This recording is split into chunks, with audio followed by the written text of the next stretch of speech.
Let me Here fight we go, it. guys and girls.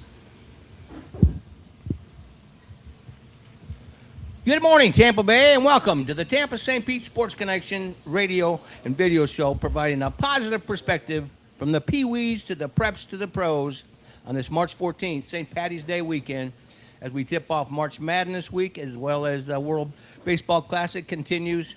The Players Championship in PGA is in the state, and Valparaiso Classic takes place next week, actually starts on St. Patty's Day.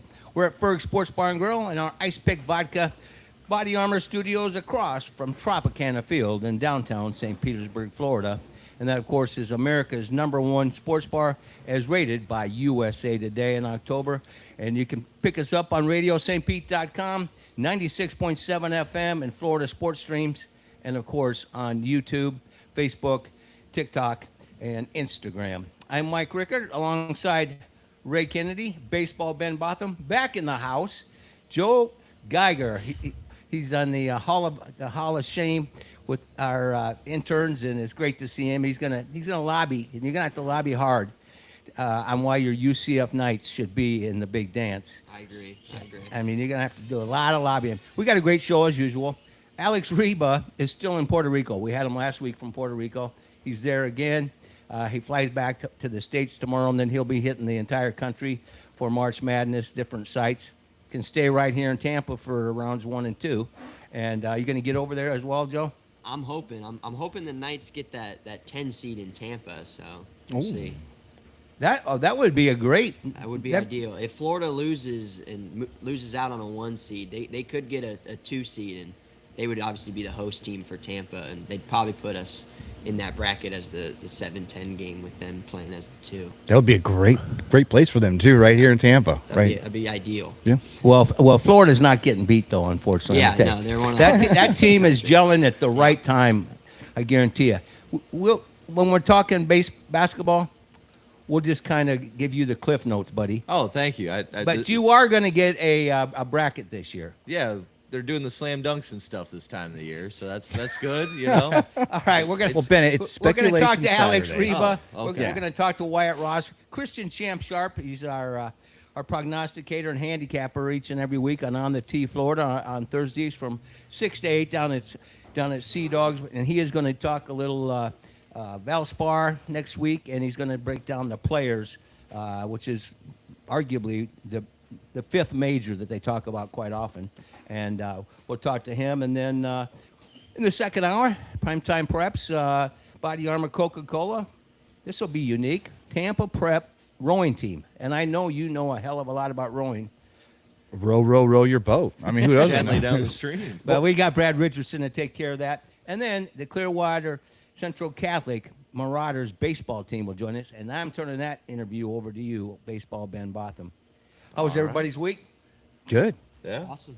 Long week, not too shabby. I'm happy to be out here with you guys. A little scary. We're a little. I was gonna say we're supposed to be automatically to WBC. We were automatically to the next level, and then someone didn't tell DeRosa that we still had to win that game, or there was implications. So that was crazy. It made it a little bit of a long week. He claims he didn't know and had just a slip up of words, but it was very You can pull that closer, buddy. it was very Suspect. suspicious that we guy's got a whooped buffoon. and we didn't play a few guys, and then that 8-6 loss to Italy doesn't help.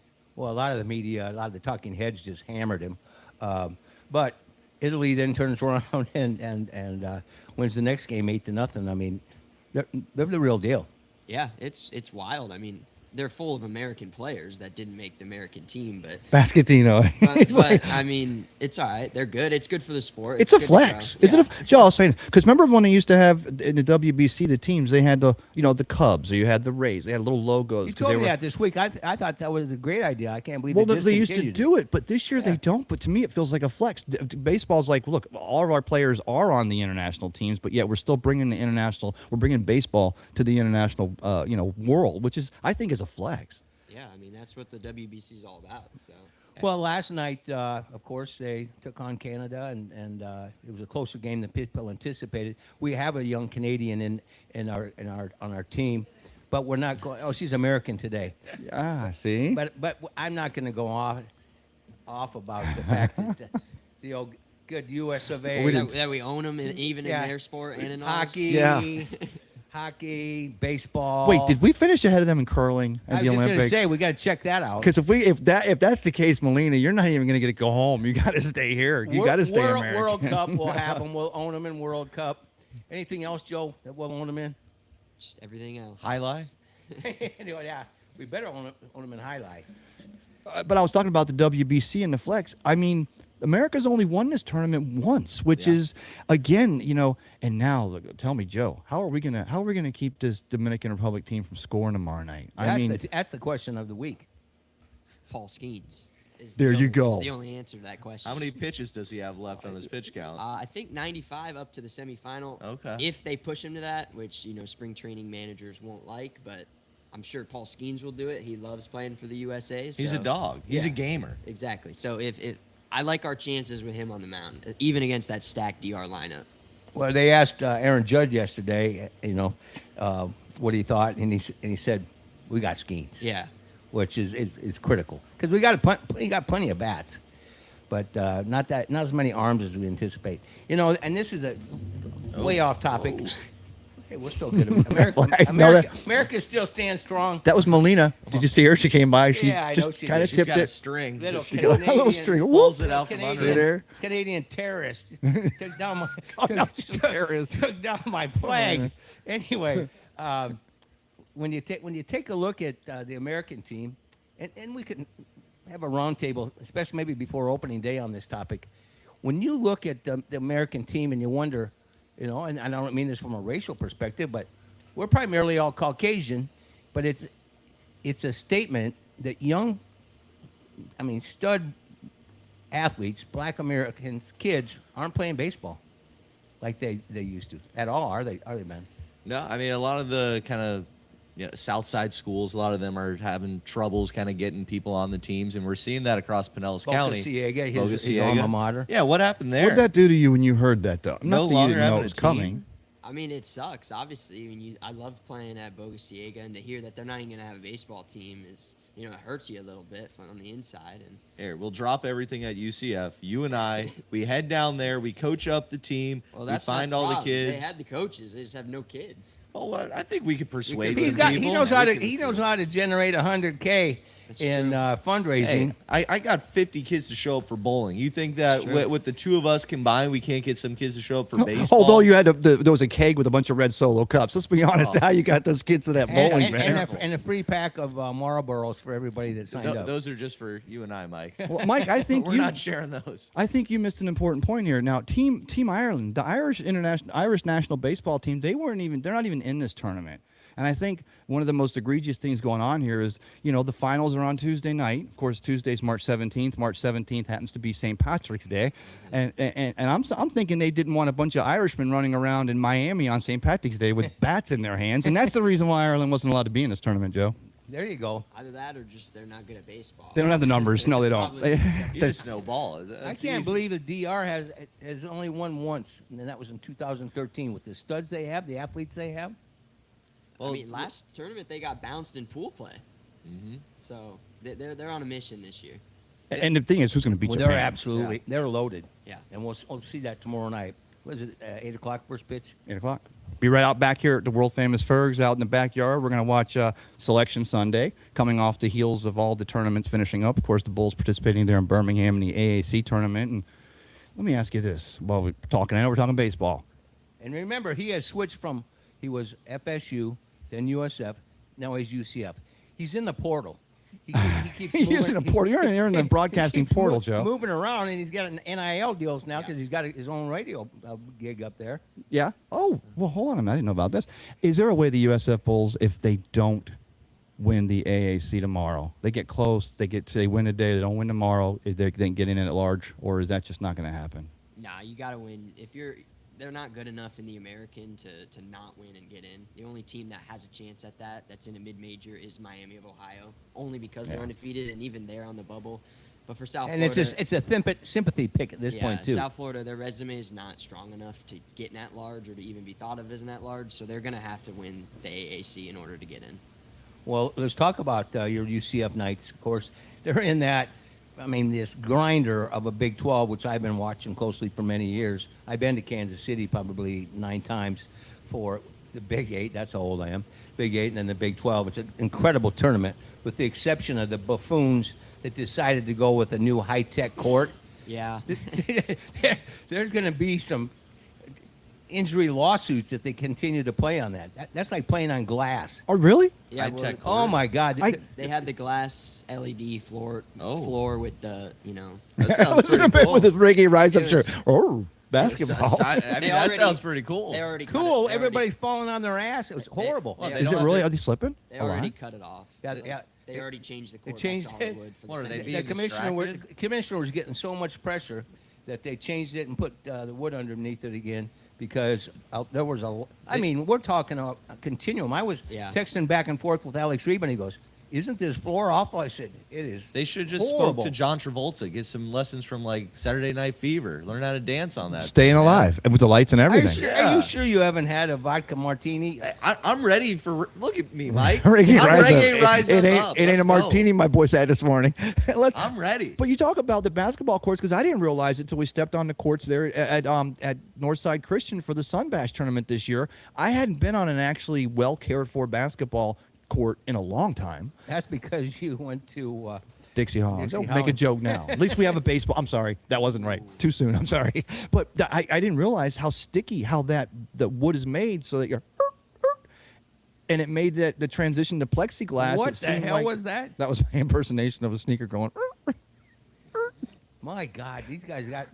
Joe, thanks for coming down, because these two have got to quit imbibing before the show starts. It ain't even started yet, has it been? No, it has. It will. Wait till the second hour. All right, so they got by that, but let's talk about UCF. Let's stay on point here. UCF and the possibilities, even though playing in that meat grinder of a conference, you think they're going to get in? Yeah, I believe their resume is good enough. 21-11 with. Is that your passion for them, or No, you believe that's the on paper? That's on paper. I mean, they have 3 ranked wins throughout the season at BYU, versus Kansas, versus Texas Tech. All 3 of those teams are very good. They beat Texas A&M on the road in non-conference, another very good team that's in the tournament as of now. And as you said, the Big 12 is just a tough conference. Every week you're playing a quad 1, quad 2 game, which is what they base their resumes off of. And 21-11 should get them in. How about that game last night? Iowa State Cyclones, the first game. Iowa State Cyclones and of course Houston. That was one of the best college games I have seen in a long time. Yeah, Houston's very good right now. I love Houston. If it wasn't playing for Iowa State, because I love Kelvin Sampson and his, as you young guys say, all of his players are dogs. I mean, you have seen his practice. Yeah. He takes a basketball. You'd like this, Ben. He takes a basketball. These are all collegiate athletes that are making great bank, and they go and fight for the ball. Yeah, they play great team basketball. They're unbelievable. They swarm on That's why they won defense. last year. And yeah, that was my pick to win the Big 12 tournament at the beginning of it. And right now they're on pace to do that. But they got to get past Arizona, which should be a good game. Oof. Yeah, and then last night Kansas just got their ass handed to them in Kansas City. Kansas has been up and down this year. That Darren Peterson guy, he's a stud, but there's been a lot of chirp around him about a lot of chatter. Does he want to play basketball or not? And Well, he's the first one that wanted load management Yeah. at the collegiate level.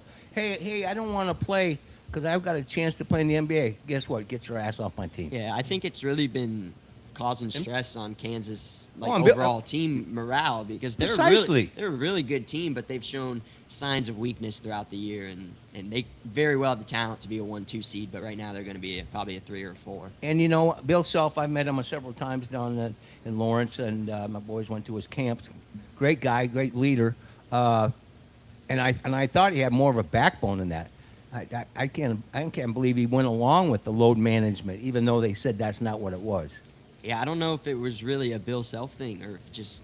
Yeah, but it's his role I to know, change but it. when the guy comes in and is like, "Oh, I'm sick today," I mean, what are you going to do? I mean, in this day and age, you're paying him to play here, so what are you going to do? Well, exactly. I'm paying you to play, dude. So you're playing. You're paying, and that's the problem with this NIL. Or I'm taking your dough away. Well, did you see with the NIL stuff? There's some states that are proposing no state income tax for the NIL. Arkansas has already passed it, and there's states like Mississippi, Georgia, Illinois, Louisiana, New Jersey, and South Carolina, all going to say, we're not going to tax you, so that way you stay here. In states like Florida and Texas, don't pull these kids away. So take the money away from the taxes that these dogs are making in the NILs, but continue taking money also out of your education system, which is supposed to be giving these kids a chance to make the money in the NIL. And I continue to tell me, what does the future look like? This is idiocracy. You know, one thing that I can't remember who it was. It was a press conference last night, and they had all the it's Michigan State, and the guy that was the moderator said, would anyone like to talk to any more of the student athletes? I thought, there's not one up there. Yeah. Those are athletes. They're not student athletes. Oh. That's the term he used. Ask him a question.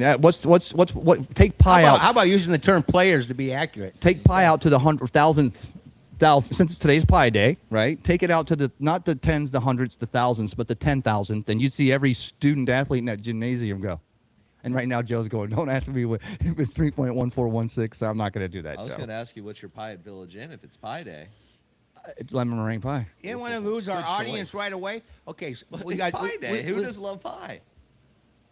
Oh, Lemon meringue. It's pie, 314. Yeah, Pie Day. Okay. What's your Village Inn pie, Mike? Where's your mom with her pie for me? I don't know if I've ever seen her make a pie. God, she's the best baker on the planet. Listen, Maybe go she has get made your pie. mom. Oh, go get your mom there. Get your shine box there, Benny. Okay, let's go back to Joe Geiger since we have some wisdom in the house on March Madness.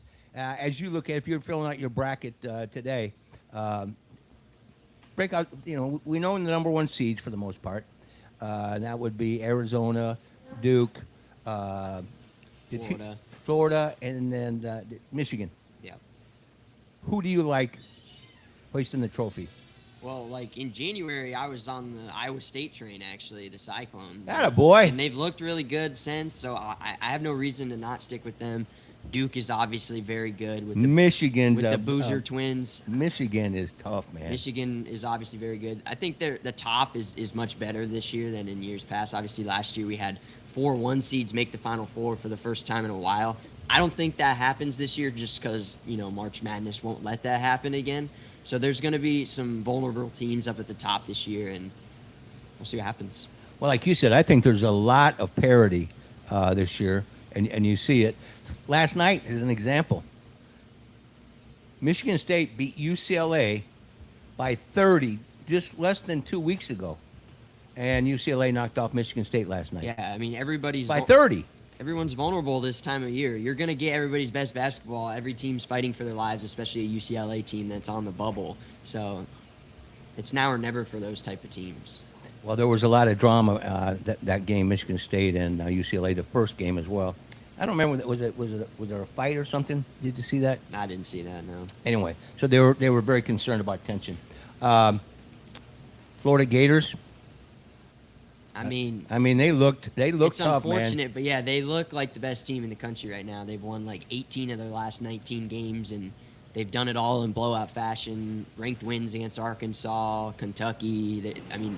Unfortunately, they do look like the top seed in the country right now. They're probably hotter than the other 3 1 seeds. Unfortunately. Oh, wait, that's the one college, unfortunately. Florida College you haven't. He despised them. Okay, that's right. He And the despised Hurricanes. But, I mean, Don't mince your words. You despise them. there's always a 16 seed that'll probably knock them out in the first round, Ooh, that's the Cinderella story. That's your. And let me ask you this, Joe, because we talked about the fact that they were playing those out-of-conference games a little more this year, and what were they trying to do? And we talked about college football, how they're trying to make their playoffs resemble more of a March Madness. We need speculation Saturday. We need all these conferences to wrap up on Saturday and then do selection Sunday, right? That's a must. Is there anything about with the NIL and transfer portals that you think needs to be changed or amped or maybe tuned up with the college basketball, with the selections or the way these are set up for these selection for the 68 or the 64 that'll finally make that? I think March Madness is perfect the way it is. I think giving them the auto bids for the the lower conferences to automatically win, they get an auto bid to play, and it's different in college football because obviously these smaller schools, there's a much better chance of them winning a game in March than it is for, say, JMU to win in the college football playoff. The talent ratio is just closer in basketball, and you can have a good day where a guy comes in and shoots 5-7 threes. You know, And it's happened many times. It happens a lot. It happens That's- every year. But that's the only thing with that is the talent pool in basketball is much closer, and you can just have a guy that goes off and keeps your team in it. Which is crazy because we talked about 46 players leave Ohio State to go to Penn State or these Iowa State. That basketball, the transfer portal always worked because you can start off with the same. Maybe you still want that one point guard or that one true center or something, but you can start off with a fresh team every year, a lot smaller body to work with. But in college football now, we're seeing it. You can do this now too, which is crazy because I didn't think we could do it on the football side. Well, UCF has a whole new team this year on basketball. It is not one returning player besides a walk-on that's on the bench. Is the only guy that came back from last year. No points came back from last year. Which is the same with USF with Hodgkins. I mean, he brought in all those players with him. I mean, we're seeing it, and UCF, USF, we're liking the results. So, I mean, so I'm not complaining on it, but There was a team. There was a player yesterday they talked about. I can't remember the team, but it was SEC, and this cat had played for 3 SEC teams, and this was his 5th year in the same conference. Yeah, if I'm going to transfer, I'm staying away from the team I previously played for. Precisely. But then it gives you the juice to beat him, I guess, if you want to look at it that way. And if you're a coach, anything that gives a player a little extra juice, you're about that. I mean, that's what you are, which is, and we talked about with Coach McCarney a couple of weeks ago, and he was talking about the players played on 5 teams in 5 years, and we were talking about Chambliss getting the 7th year eligibility for Ole Miss. What are your thoughts on the 7th year for Chambliss? I mean, good for him. He's a great player. I'm excited to watch Ole Miss again. I'm excited for the Ole Miss. Hey, their basketball team's playing pretty well. They're in there too, yeah. I'm excited for the Ole Miss LSU game with Chambliss. So, hey, whatever works for the sport. I don't know. Obviously, the Mississippi judge is going to grant him a 7th year. That's crazy, right? Yeah. He's also the dean of sports. The fix isn't in. The fix isn't in. You're watching the Tampa St. Pete Sports Connection live from Ferg Sports Bar and Grill and our Ice Pick Vodka Body Armor Studios in downtown St. Petersburg, Florida. Gorgeous day. Going to be a lot of pre-Patty's Day partying, Ben. I know you're going to be wandering the streets later on today. Do you need me to give you a breakdown on the? No, you're going to need to call me, and I'll send an Uber after your body. Good, yeah. Wait, what about me? They've never offered me an Uber. You got to grow up. That's, He's that's what I got to say about you. You got to grow Find your way ass home. up. And if he doesn't, really, who loses? Thanks, Mike. So anyway, you'll be going looking for some St. Patty's partying as well as and what I tell you what, down here at Ferg Sports Bar and Grill on St. Patty's Day, John and the gang in the kitchen make the best corned beef. Oh. And it is to die for. Will we have green beer? Of course we will. Let's go, Brother. All right. Yeah. You like the flavor of that green beer? Yeah, it's got a little tang to it. Yeah, And yeah. Ben, Tang. I already told Joe. It's the same stuff please. they pour in the river. No, tomorrow night we're doing a watch party for the USA versus Dominican Republic right down here. We'll get the corned beef, and I'll buy you some of that green beer. We're gonna do a little show. I like the sound of that. There we go. You don't gotta, Well, we're efforting. Of course, he's our worldwide correspondent, and that is Alex Reba. He's down in Puerto Rico still. He's been there for over a week now. I'd like to have his travel miles, and I'm sure he uses plenty of them. Wait, he killed the Uber driver and he's taking over the car. Is that what Alex is doing there? There he is. Alex, how are you, my man? I'm not supposed to be. I don't know why this keeps turning the camera on. Can you guys hear me? Yeah, we can hear you. Just ramble away, Okay, brother. You looked good. No, thank you. I appreciate that. Yes. I was going to say the only other camera options are I can have my co-pilot, but she's my navigator too right now. So I don't know if she can do double duty. But yes, we are still in Puerto Rico. It's our final day. We head home tonight. And it's been quite the journey. It was a heck of a time going to the World Baseball Classic. First time going to one of those. I highly recommend if anyone ever gets the opportunity to go to one. There's even talks I saw that the Rays are pitching their new stadium in Tampa to host the World Baseball Classic in 2030. I think that would be absolutely phenomenal for the city of Tampa and for baseball fans in the state of Florida. So, yeah, had a great time. The fans and PR are awesome. It was such a blast.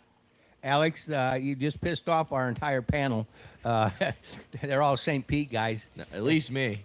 Yeah. I mean, I'm a St. Pete guy too, but I'm a realist at this point, and I understand that this ownership group has absolutely no interest in a St. Pete-based stadium. They want a Tampa-based stadium, and if it keeps the Rays in Tampa, that's the most important thing. I mean, I live across the street. I don't think you can live closer to a baseball stadium than I do, but unfortunately, times are changing. It seems like in the Rays organization.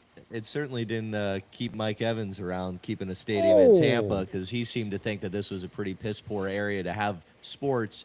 According to his comments. It sounded like it, Mike. He said that Levi sounded a lot better, had a lot more fun. If you can't get fans for a damn football game, playing against, who are we playing? The Eagles? You think we're going to get people showing up for a baseball game in Tampa where you're paying $40 to park, paying $40 to get in, and $20 for a beer? Yeah, okay, good luck. We'll save this topic for another day. Right now we need to get caught up on the WBC as well as March Madness with Alex Reba. Of course, he's our traveling correspondent, international and across America. And I'm sure you'll be making a few stops during March Madness. Actually, it's right here in our backyard. You going to get over to Tampa? I'm hopeful. I mean, I do have a cap on my my days I can request PTO for, and it's a busy February, as you guys have joked. But I keep saying, if the Bulls find a way to get those 2 wins today, and they punch in their ticket, and it's been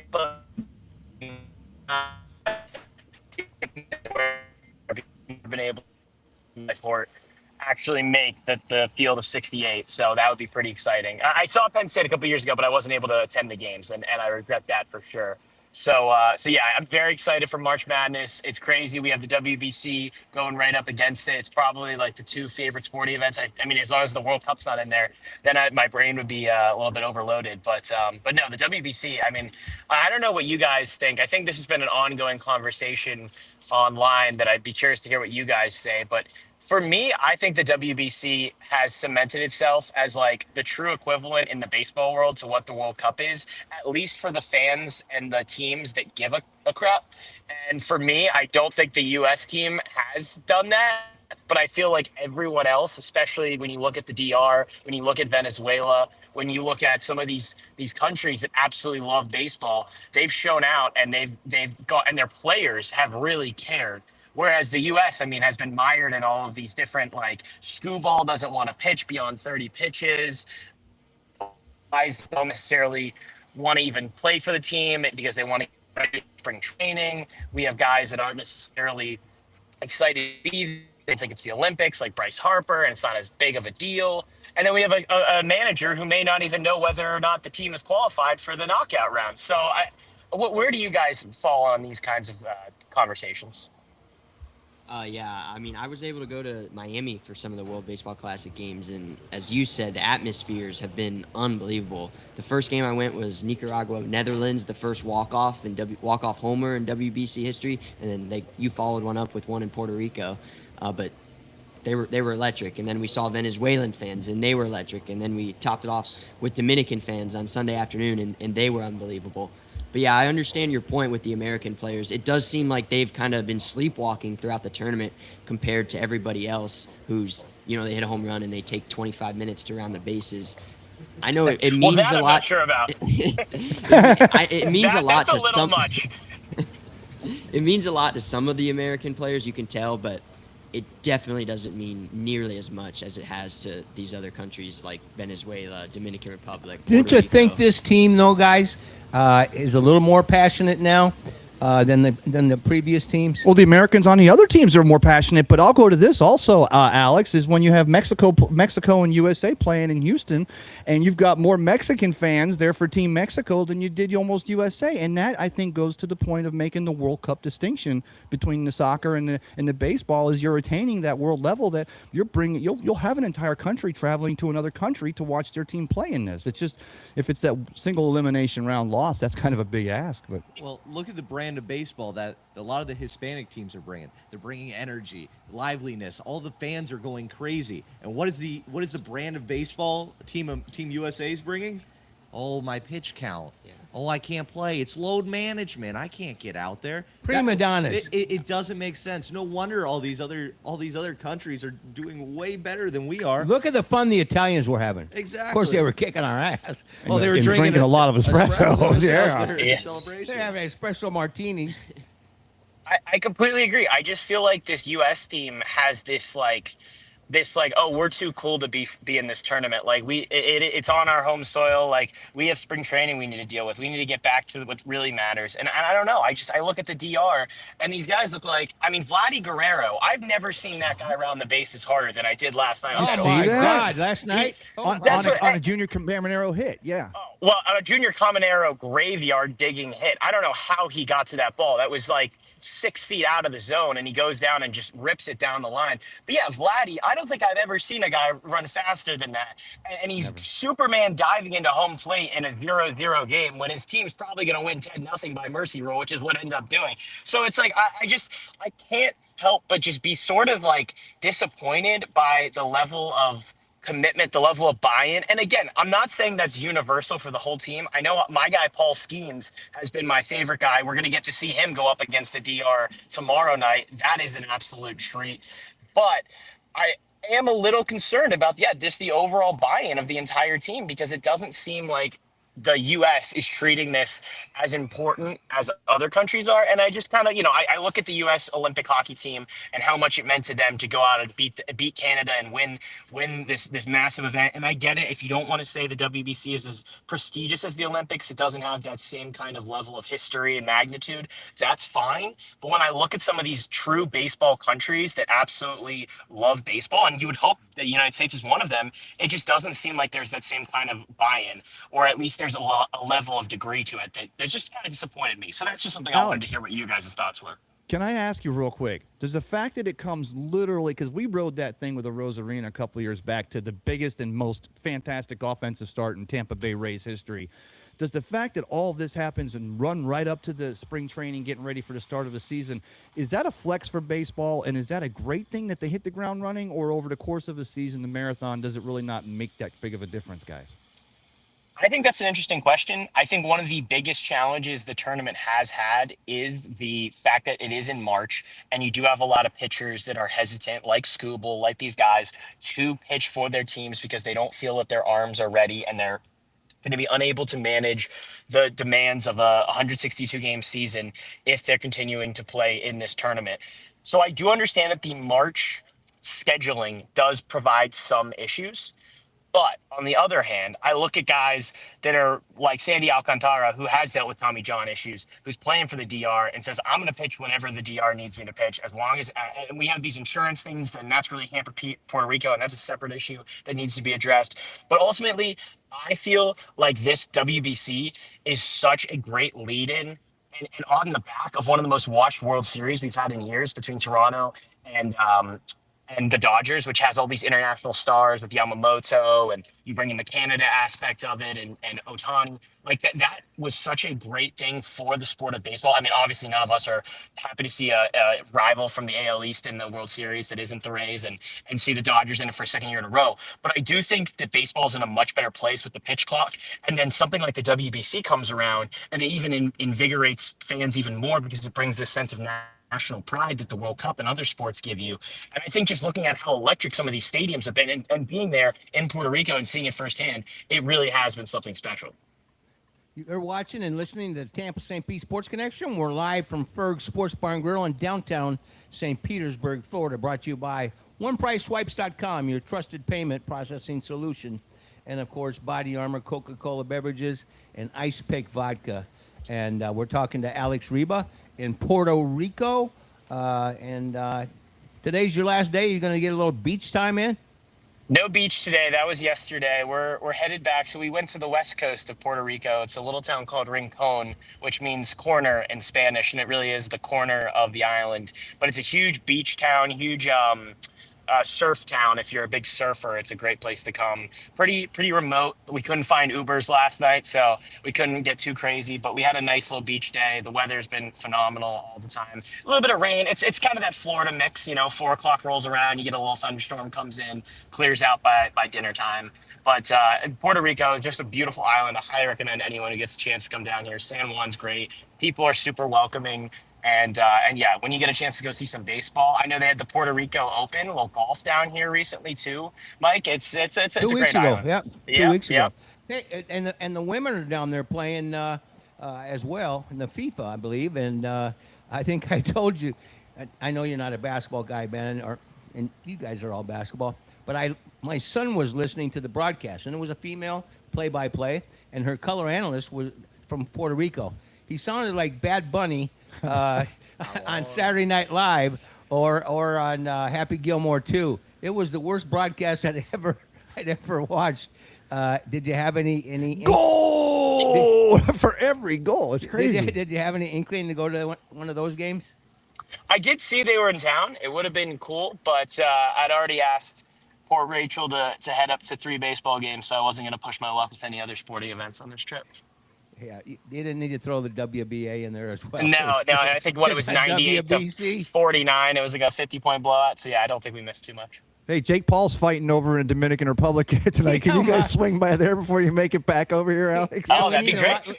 We need a live report. Hey, Jake Paul, I believe, is a resident of Puerto Rico, so I wonder if the people around here like him, or if they won't be, if they'll be rooting against him because of his antics. Who knows? So your call on the game tomorrow evening, the DR.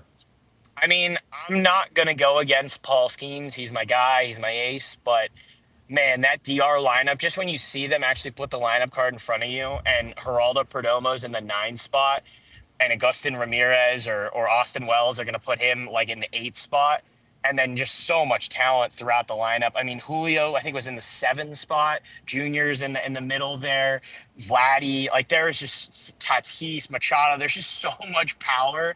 And do they have the arms though? Do they have the arms? I mean, that's going to be the question mark. But we have Skeens on the mound, but the bullpen has not looked great for the U.S. thus far. I mean, Keller came in last night and made it a little interesting versus Canada after a great start by Logan Webb. So I'll be curious to see. That is the biggest question about the DR, I think, every year is, do they have the arms?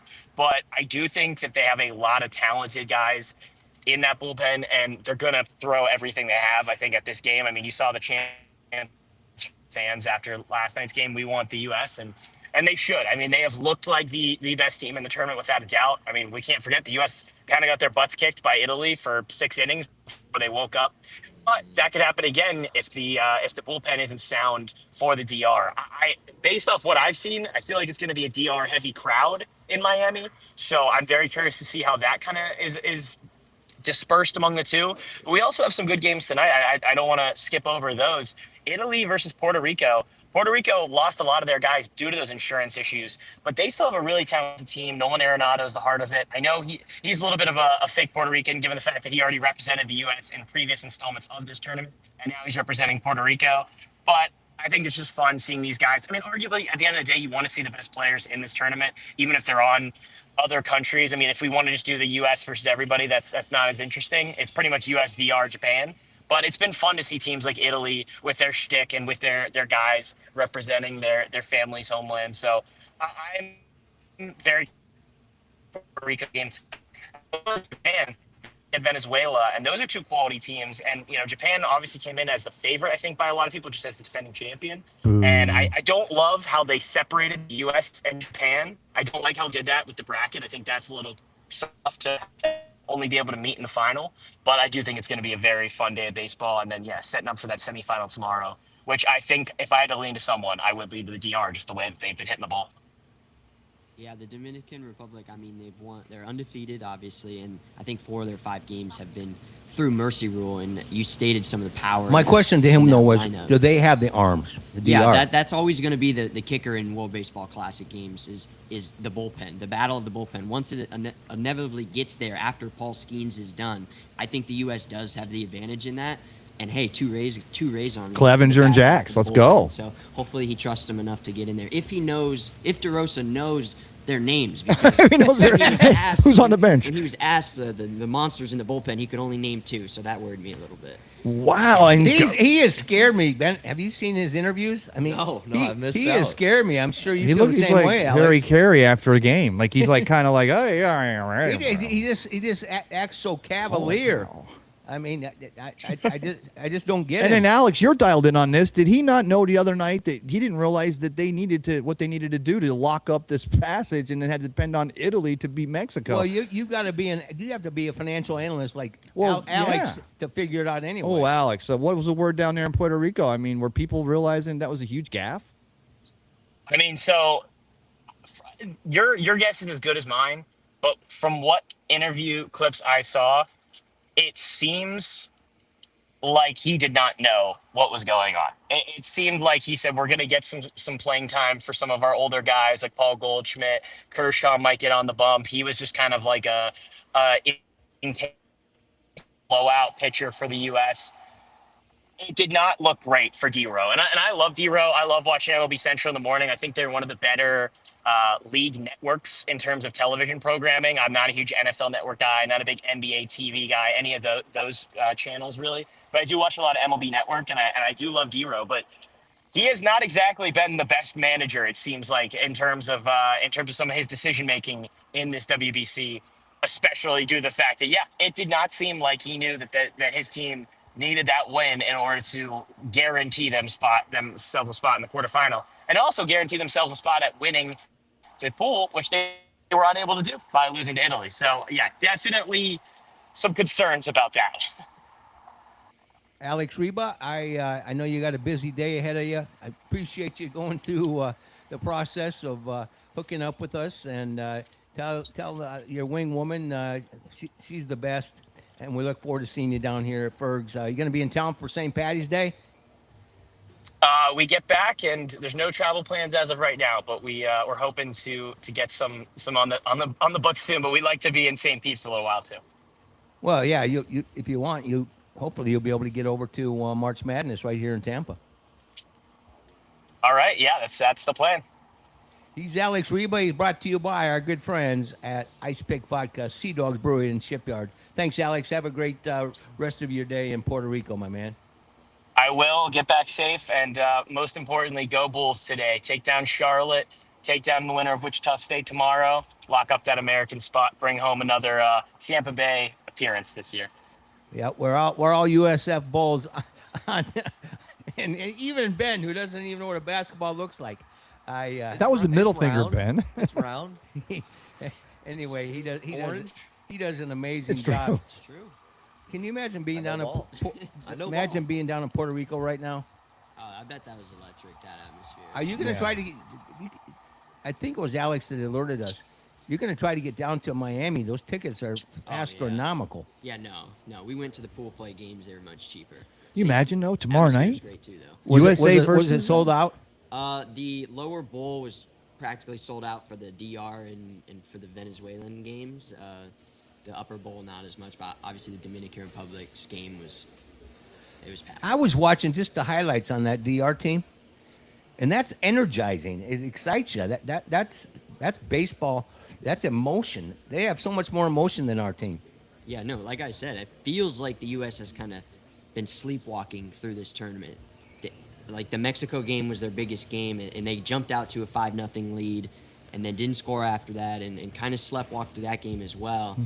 I'm hoping that the big game energy is going to show up for this one. Oh, we're playing the Dominican Republic. It's an elimination game. Hopefully they'll wake up. They'll get it going early. They'll show some emotion, some passion, and they'll be able to win it. Have they been too tight? Because you're looking at we got a murderer's row of a lineup too. That's a good point. I mean, pressure is definitely something that they probably feel. They feel that they should be easily winning all these games with the lineup and the pitching staff that they have. And Just like some of our Olympic basketball teams in the past. And that's definitely a real thing, and that's a good point to note. Yeah, because I was good. You're waiting for them, and then tomorrow night in Miami, Dominican Republic versus USA. It's going to be a largely Dominican Republic crowd, you would assume. It'll be a road game. So a road game. So I'm thinking that takes the pressure off to Team USA a little bit. It's like, okay, we're playing a road game. Let's just go out and do our business and not be trying to press too hard, because that's the only way you stop these bats is that they're pressing a little too hard. Do you think that it's pressure and that's why the USA team struggles so much, or is it more of they feel like this whole thing is kind of forced? Like, why are we doing? They don't this? have leadership It's- at the manager position. Well, that's a big thing, but it's our sport. We are Major League Baseball, And for these other guys, the Dominicans, the Japanese, whoever it may be, for them, that's a source of national pride. For us, it's just like, why are we doing another tournament? We already play all these guys. These are already, kind of the same old spiel. It's kind of silly at times, honestly. I mean, I think the guys who eventually asked to join the roster and accepted their invitation, they believe that this is a huge moment. Some people say it's bigger than the World Series. Now, most of the U.S. guys haven't been saying that, but some people have said that the atmosphere and the level of competition is there's broader interest because it's worldwide. But yeah, as you said, they play 162 games in Major League Baseball in the United States. So And so do a lot of guys on these teams. right, but they don't get to wear Dominican Republic across their chest for those games. They don't Right. really get to listen to their national anthem before their games. Precisely. And also, let's talk about pressure. You're talking about coming off of the heels of the fact that the four nations and what USA did there, and then also what we did in the Olympics, which is setting that bar pretty high. And here goes Team USA baseball into a tournament that they are not the favorites. They're the third or maybe even the fourth All team I care favorite. about is in we this. beat Canada. Oh God. At least we own Canada. But that's a good point, too. We got to quit beating up You're Melina. going to lose an inch. I know.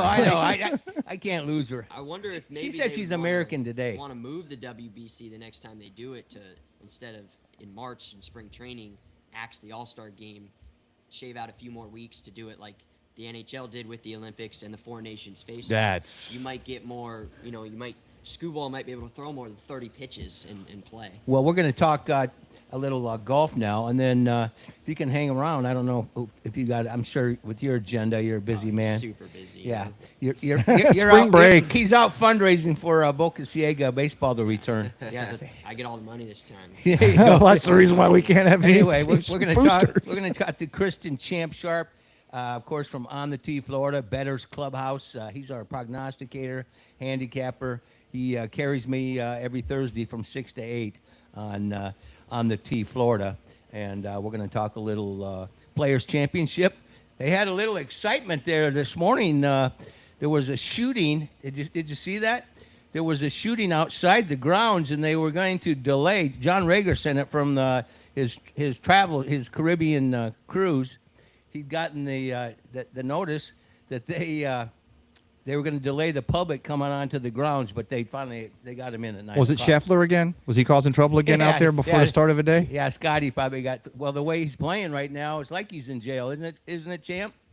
Yeah, I mean, it was kind of crazy, I think, between him and Rory McIlroy, seeing those guys. Obviously, Scotty keeps the cut streak going. I think he's up to about 74. He's only less than halfway to Tiger's 142 straight make cuts for the legend. Absolutely amazing.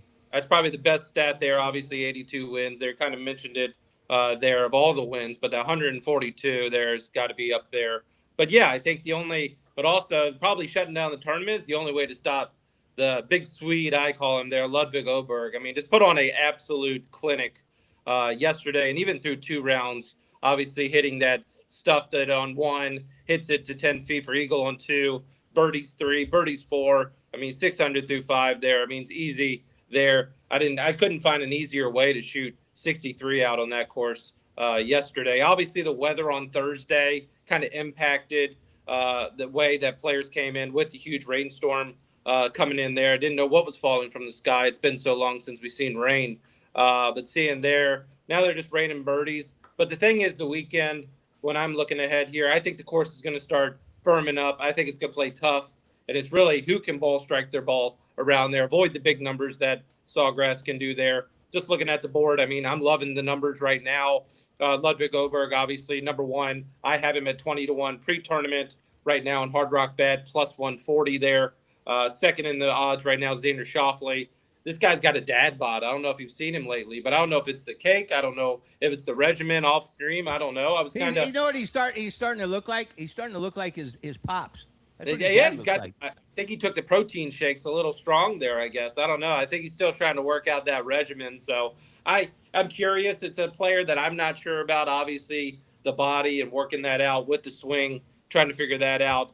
I'm curious there. I'm actually betting Ludwig Oberg versus Xander Schauffele today. I like that matchup and a minus 115 there for that final round pairing. And then the guy I bet at 30-1, sitting in third place right now, Cameron Young. Obviously had that top 5 last week at Arnold Palmer.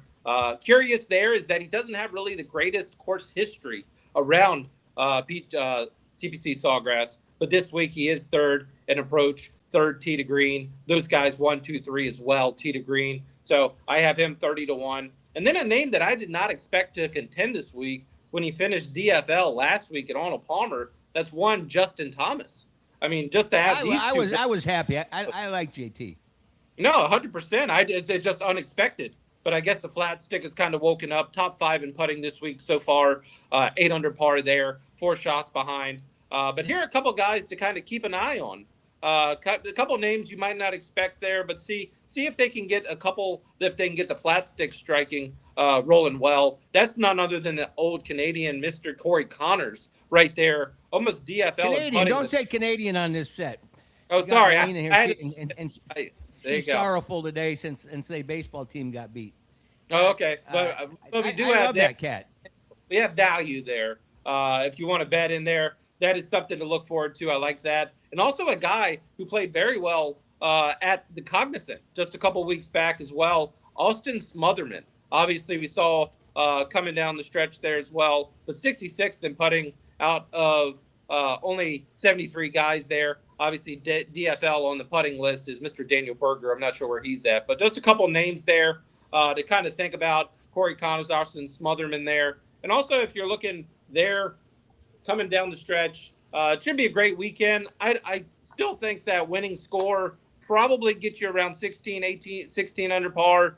It's probably going to be it. You're going to need a hard weekend, but especially with star talent up at the top and Ludwig Oberg, I don't see anybody else getting there unless they have a very hot weekend. You've always been on him since he made his debut from Texas Tech.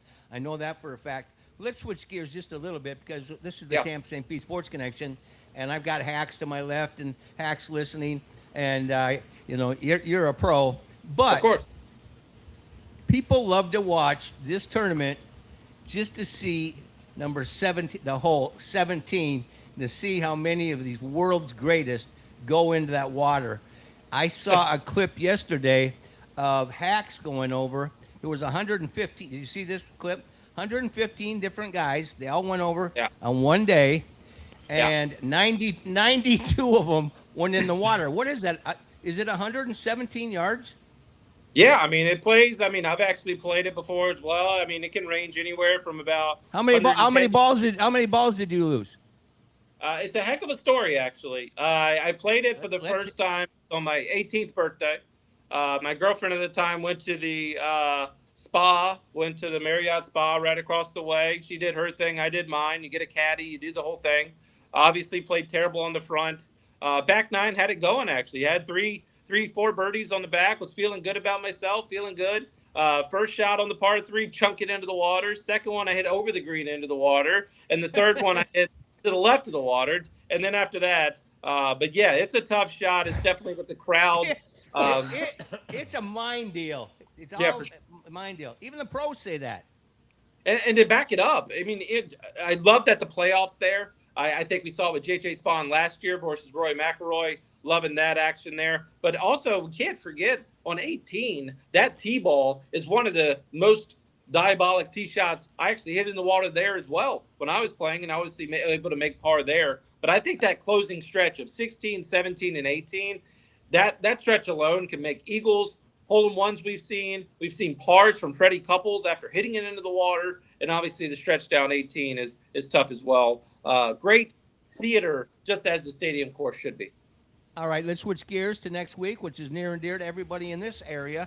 And that, of course, is the Valspar.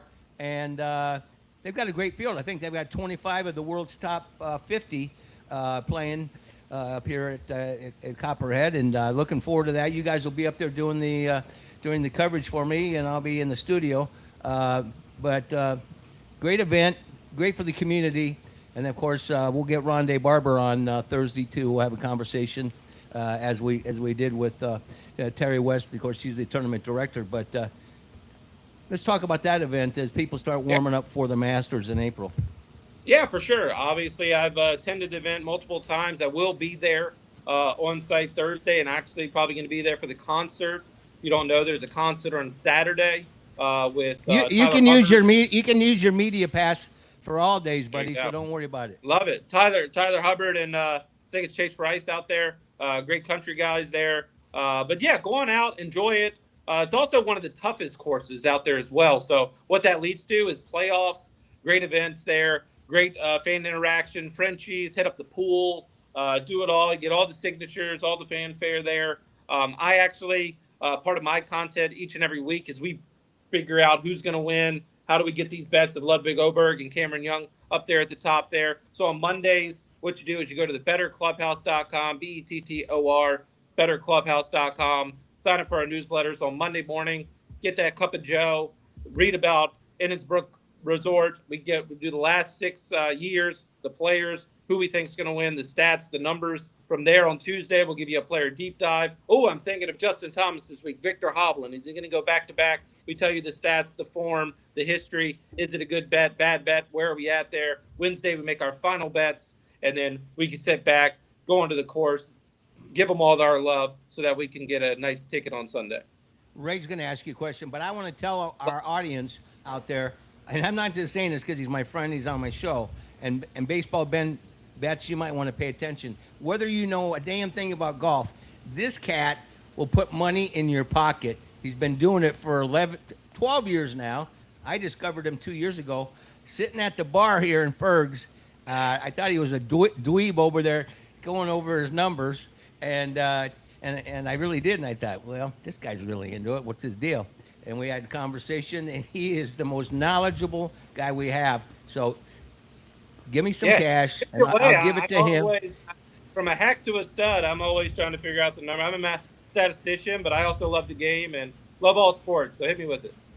Good. Well, hey, let's put a little money in our pockets. Now, you know we have a lot of beautiful grandmas and grandfathers and old people out there. They like to win a little money too, they're champs. So going into this tournament, in 2017, Jordan Spieth became the youngest winner of the Valspar at the age of 21. And back in 2007... And Tiger Woods was at that event. He was at that event. In 2007, Mark Calcavecchia became the oldest winner of the Laurel, Valspar. Nebraska, baby. At 47 years of age. So tell us here, champ, if some of them grandmas at home want to get off that purse and get on that Hard Rock Bet app and they want to bet either on someone's possibly younger than Spieth to win this week, Are you directing this at me? or older than Calcavecchia, the old part, Calcavecchia, who do they want to put in? Who could they put a little skin in on a game for this week's tournament or next Well, week's first of all, Valspar? they go over to the Hard Rock and get them to give me some odds. That's the first thing I would say. I got to figure out some odds there. But looking at the list here, I mean, I see Akshay Bhatia on there. Obviously, just won Arnold Palmer. Can't go wrong there. We talk about Ricky Castillo, just won in Puerto Rico. You want to go Luke Clanton there, also in the field. Corey Connors, a name to look at this week. If you want to make a little hay there, try to give for Mike there to get on the better grace on her side there. You want to go a little UNC alum. Shout out to our castmate on the tee Florida with David Ford. But a name that I really like, and that you're going to look at the board here. I'm looking at the names. Two names kind of speak to me right now coming off of it. Is I'm very curious to see where he's at. You just mentioned him, actually, Jordan Spieth. If he can play and hit the ball like he did last week, get him on a course that he already knows and likes. I really like that name. Also, we're going to go with a little Englishman here. He's kind of been on a roller coaster ride, but a great course for him as well. That's Matt Fitzpatrick. We don't call him Brace Face anymore. He's used the cash to fix that grill. He's right there as well. And I'll even throw another one in there, and this is for my kids. Still waiting for him to win if he can do it. They're betting on Scotty Scheffler this week. He's obviously not there. But who are we going with next week? Max Homa. That's another name to look forward to. So between Jordan Spieth, Max Homa, Matt Fitzpatrick, I go on. If you show me and you go on X and you go to Champs 311 and you show me a bet slip of one of those three and you don't get a nice sweat on Sunday, PayPal, I'll PayPal you right there, right on the Tampa St. Pete Sports Connection. Money back guaranteed. That's all you need right there. Money back guaranteed. He's Christian Champ Sharp. You'll be able to hear him Thursday live from the Valspar with our gang, Bill Butner and Ashley Grimaldi. And I'll be in the old man will be in the studio directing traffic. Thanks very much, my man. I'll talk to you soon. You got it, buddy. Go Aztecs tonight. Aztecs. We need the Aztecs so we can make a march run there. San Diego State Aztecs. How we going, boys? Where are you pulling that one out of your Yingling? All right, let's go to Wyatt Ross. We're going to talk. You guys stick around. We're going to talk a little lightning right now. I need some lightning conversation, and then we're going to bring in the rowing team from Tampa Prep. which I'm looking forward to that conversation as well. How are you, my man? Doing good, doing good. How are you?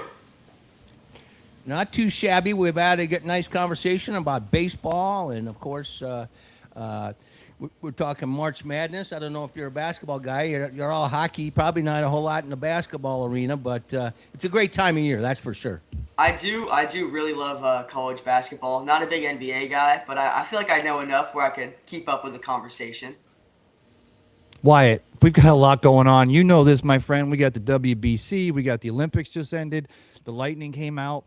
They've been on a bit of a bum run lately. And a lot of people out there, you know, they haven't even gotten a chance to follow it as close as they're probably going to when they wake up in 5 minutes after America beats the Dominican Republic and Japan and gets the baseball challenge. What's this Lightning's team's issue right now? Is it just lethargy because they went so hard the first half, or are other teams figuring them out, or is John just messing with some of these lines and we're going to see the best of the Lightning still? I think it's a multitude of things, and I think we discussed this before the Olympic break, and I did say I think we're going to take a step back after the Olympic break. I said all of our guys are not getting the rest that most of these teams are getting, and it's likely that we'll see a step back. And coming off the Olympic break, we had a win over Toronto, and then we had 4 straight losses. So I mean, it was expected, but it wasn't something that we would hope for. Obviously, you want to see them win those games, and I think that after that 4-game losing streak, every team that has ever won a championship has faced adversity before. And up until this point, other than the start of the year, which that seems like it's forever ago, this Lightning team really hadn't faced any adversity. And to see them bounce back in the way they are. Since then, they've gone 2-2. But in my eyes, that's a 3-1 record to me. Because when you lose maybe the game of the year in Buffalo, 8-7, and this is no shade against Johansson. I don't think Vasi lets up 8 goals in that game.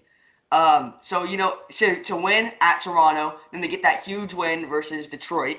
Great save from Vasi in that third period. I don't know if you guys saw that. Yeah. But I think that they're bouncing back at the right time. Those games against Buffalo are games you love to see. That was a game for the division, a 15-goal game. They just didn't come out on the right end. But, I mean, you have your backup goalie, and it's you're obviously not going to get the same defensive standpoint when you combine defense and goaltending that you're going to get with arguably the best goalie in the world leading voting for Vezina races right now. Joe? Yeah, I mean, he brings up a good point. I mean, they went 21-0-1 for a stretch right before the Olympic break. It makes sense that, and had a lot of guys playing in the Olympics, it makes sense that they would take a bit of a step back. I mean, you're not going to do that throughout the rest of the season. And honestly, I think it's a little bit of a good thing, maybe a bit of a wake-up call again to sort of get things cooking again right before playoff time because, I mean, it's sooner than we think. All right, so the word is optimism still for the fan base. And it's that kind of year where a lot of the attention is going on the other sports, and you just got to quietly hope that the Bolts get that momentum again, right? Well, absolutely. And everybody was talking about, Buffalo's leading the division now. Buffalo just took over Tampa. Tampa still got 2 games in hand on them, and they're only 2 points behind. I think when you have a team like the team that we have this year, Cooper obviously mixing up the lines. Gage Gonsalves is playing with Point and Kucherov now, which ended up working well against Detroit. Then Gonsalves got 2 goals in that game. When you're mixing up lines like that and you have such a stacked division such as the Atlantic Conference, I don't know if we've discussed this on the show, but the difference between the East and the Western Conference in the NHL right now is huge. I mean, it's like you're looking at D1 versus D2. It's like you're looking at the SEC versus the Big 12 right now. It's obviously you got Colorado and Dallas in the Western Conference, but other than that, when you got teams like Buffalo, Tampa, Montreal, Detroit, Carolina, Pittsburgh, New York, Columbus, and Philadelphia, one of those teams is going to not make the playoffs, and all of them have had great years. So I think in this division like that, to still be very much in contention to leading the division, they have a game in hand over Carolina, so they are only 4 points behind them. I think that they have a very strong chance of winning the entire Eastern Conference, and I think that just speaks to who John Cooper is as a coach to go in and change lines right before that. That's how confident he is in his team, and I think that they can only get better from here after taking on this slump. Hey, Wyatt, I'm glad Ray. I'm glad I can see your face, Wyatt, because I got one last question before we get you out of here, and I appreciate you always being our Lightning insider guy. It was in the midst of that stretch, like you said, they've come back 2-2, and they're getting their footing back, and they've played some serious Minnesota and Buffalo twice. But I'm asking you because we talked about this guy before. Was Geeky call up from Syracuse? Was that premature? Was that right on call, or was that something that we did because we had to get something rolling? I think when you just shake up a lineup for any reason, just when you obviously have that slump, everybody wants to shake up a lineup. And I think when you make such a big trade, like sending Mikhail Sergachev to Utah to get a prospect such as Connor Geekie, get J.J. Moser back, who's, I mean, even just a one-for-one swap, that would have been a good trade now without J.J. Moser's playing. But I think when you get such a high-value prospect at the time in Connor Geekie, he maybe hasn't panned out the way he's gonna, but he's still got to get those NHL reps in. He's still got to get that NHL ice time.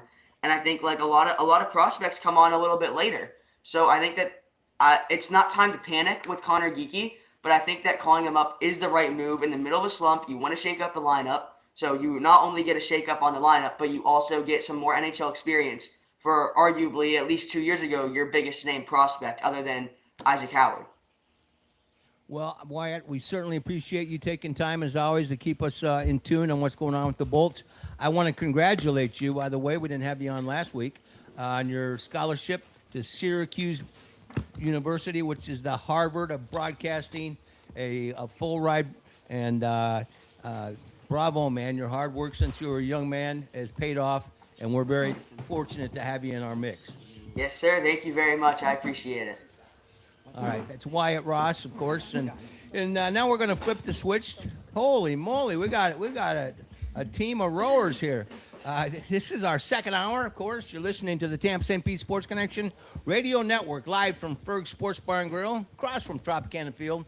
Brought to you by our good friends at Sea Dogs Brewery, Body Armor, Coca-Cola, Chichi Rodriguez, and OnePriceWipes.com. And we're streaming on our flagship Sunshine 96.7 FM.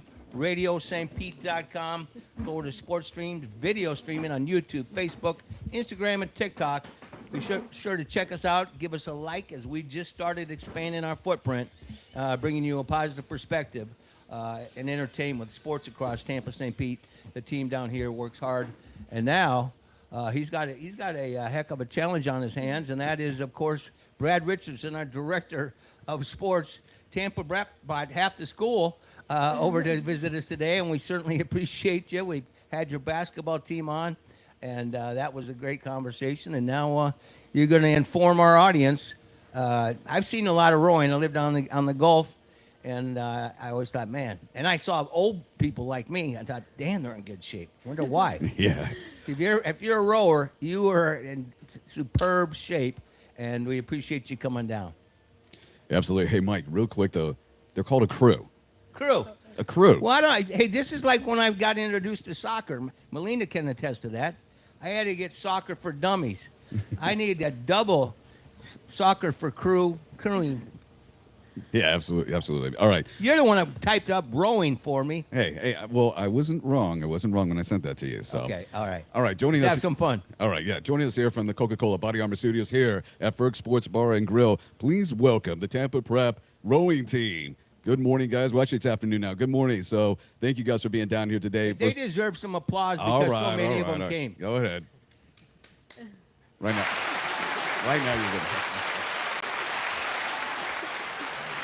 That's for that long journey. Brad likes to cut people out of it, but it's an appreciation. And remember, your family and friends are watching and archiving this on Spotify and, of course, on our YouTube channel. So enjoy it and have some fun. All right. Once again, guys, thank you for being here today. So let's get everything underway. We're going to introduce you guys and we're going to get a chance to meet you guys and talk about things. So right next to me, please say your name, what you are, and what is your position on the team?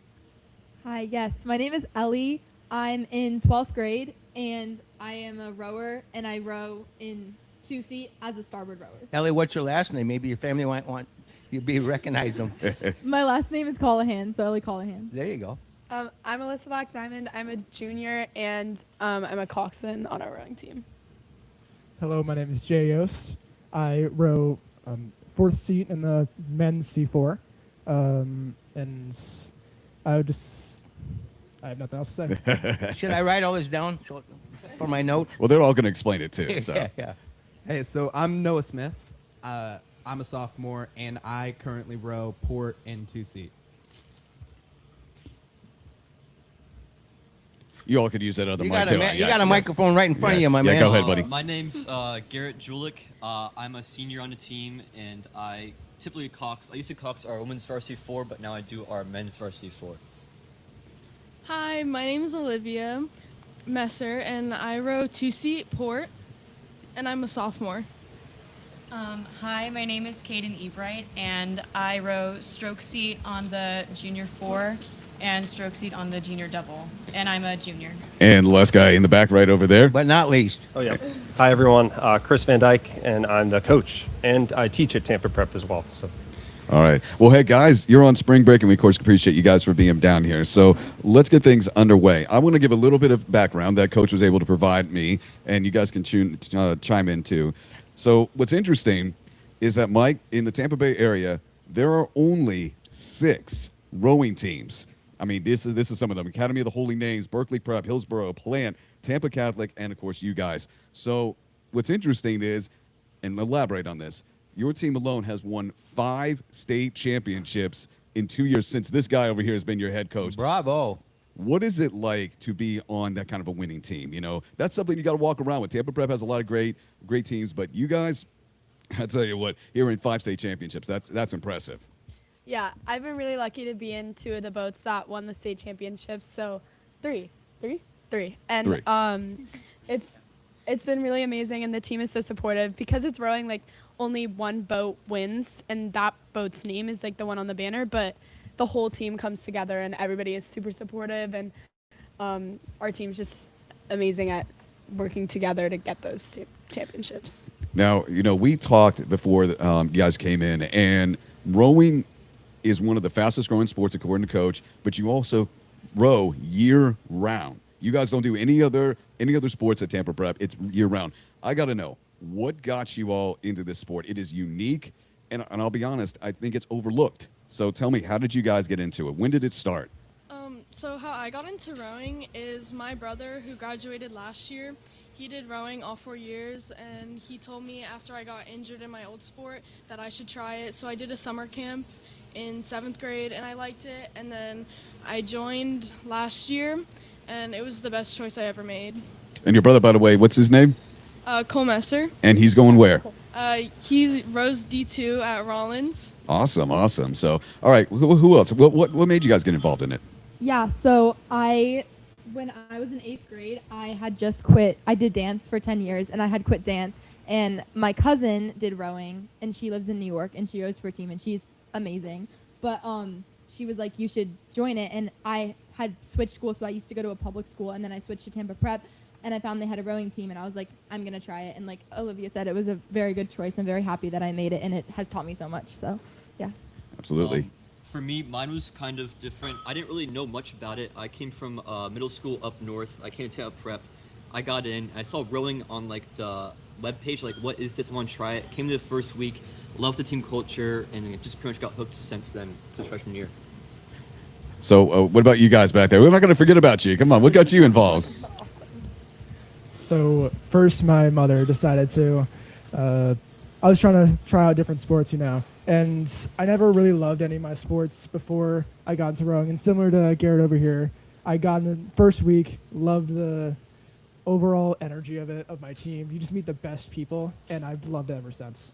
All right. How about you, man? I came to Tampa Prep in 8th grade, and at this school they make you take a sport. Oh, it's required. Oh, wow. I was just feeling in middle school. In middle school they make you take a sport, and then in high school it's your choice. But so I was just looking at the form, and I didn't know really what to pick, so I chose rowing.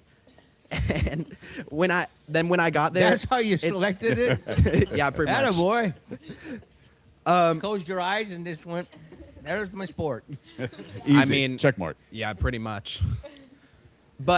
And then I sort of found like a really great community in it, and some of my closest friends now I met in rowing, and the love for the sport came later. But I mean, it's like a huge part of my life now. I mean, I can't think of myself without thinking of rowing, and yeah. Actually, Coach, we'll talk to you real quick. Take us into your background. How did you get involved in the sport? Sorry, Alyssa. Coach, let me ask one real quick question before my old man ADD kicks in. Doesn't Admiral Farragut, I drive right by them every day, don't they have a crewing team?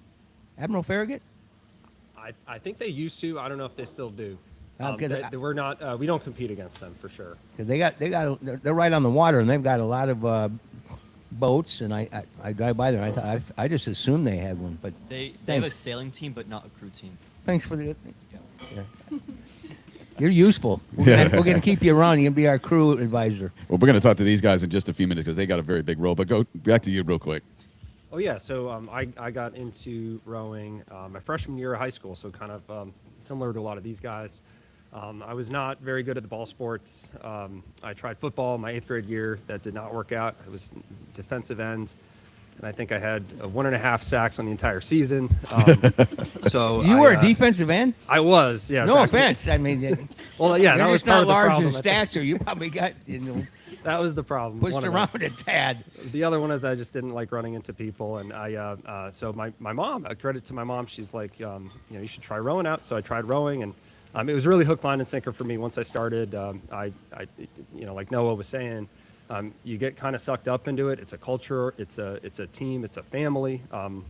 You're going through a lot of, well, let's face it, you're going through a lot of pain together every day, every morning, and from then on out, it was.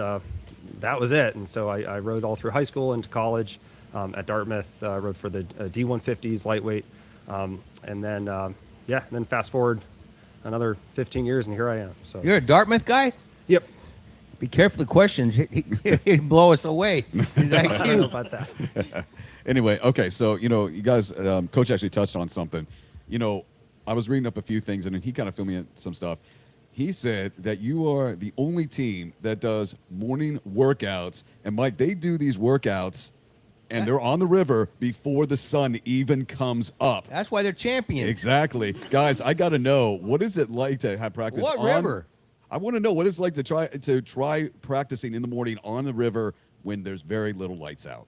Well, it's actually, personally, I really like it because I think that our river gets busy, like the Hillsborough River right by downtown, so there's a lot of boating traffic and a lot of things like that. So being able to practice in the morning where there's no boat traffic and you just kind of have the whole river to yourself is actually really nice. The wake-ups get hard, but you're there for a reason. Yeah, I definitely think getting up out of bed is the worst part of it. But for me, Yeah. once I'm up, I'm kind of like ready to go. But I definitely like it because then you can wake up and be like, oh, I did a full workout before the sun was up. What did you do this morning? So Yeah, I mean, I do agree with Ellie. The getting up in the morning is like the worst part, but it's really nice to just have a very difficult workout in the morning because it makes everything else in the day feel so much easier, and it helps you really collect your thoughts for school. And I honestly think it makes just academics in general a lot easier. Your head's a lot clearer, and it gives us a lot more time to do things after school and actually give us time to do homework. And I think it's very nice. It's also cooler in the morning. Yeah, I was going to ask that. I mean, well, we had a different winter this year. It was a little colder and all, so Yeah. definitely being on the You water. guys out there when it's cold? Yeah. In the winter season, Coach, you're brutal. You look like a nice, timid, quiet guy. You look like you'd still be in high school. You're a taskmaster, man. I mean, actually, any of you can answer this. Is he always the loud one on the end? I mean, the coach said you're going to explain a little bit, but does he get loud or is he just calm, cool, collective? He is absolutely one of our quietest coaches, and He's a Dartmouth guy. but Got that gray matter going. I'm thinking of one of our coaches, and he's definitely the quieter coach at least on the men's team.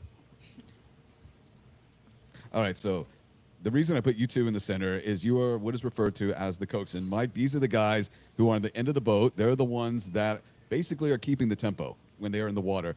Tell us a little bit more about what the coxswain does. There's a lot more. So you're calling out the cadence and everything? Yeah, so I think Coach Chris is explaining this, but we're given what's called a Cox box, and we're given a bunch of data. So we're given like their strokes per minute, we're given how fast they're going per 500 meters, and some other things that you can kind of play around with. And we feed that data to the rowers, and we just kind of help the boat go as fast as possible. We keep rhythm, we make sure we're on pace, and are calling out just some like motivational stuff, and we have a speaker and a mic.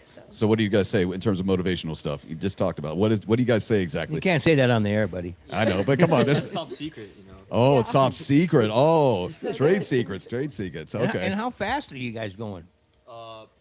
Usually it's like about low 6 minutes, sometimes 5 minutes for like per 1500 is usually we pull for our last regatta. So Yeah, it's usually around 5 minutes per 1,500 meters. which is sub 2 minutes per 500 meters as well. So for simpletons that ran track like me, Yeah. it's almost like running a mile. Yeah. At Yeah. that, Yeah. that pace. Superb. A little bit faster, but yeah. Little, Just a little. keeping things humble and all that. So, all right. So, what's interesting is that when we were talking to Coach and all, someone came back to help you guys during the spring, and that's an alumni named John McGivern. He was going to be down here today. He's an alumni, and Mike, he's going to Navy. He's at Navy right now. So, guys, tell me about what it's like having an alumni working with you guys during the season and everything. Yeah, it's really great. When John McGivern was on the team, he was a great role model, one of our team captains, and he was really just a great role model for all of us, one of my close friends, and it's been great getting to work with him since he's been back from. Sounds like he's still a great role model. Yeah, for sure. Yeah, it's also really nice to see like all the workouts that they do at like collegiate rowing, and like Proprietary. We don't steal their workouts. like just like doing harder workouts and trying new things and hearing all the advice that he's given us as being a collegiate rower. So you guys are getting information from the big leagues.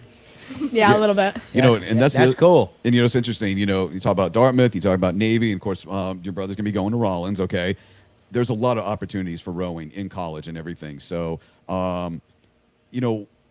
in terms of college, I mean, some of you is probably going to be on your horizons, right? Did someone, by the way, just commit to a school?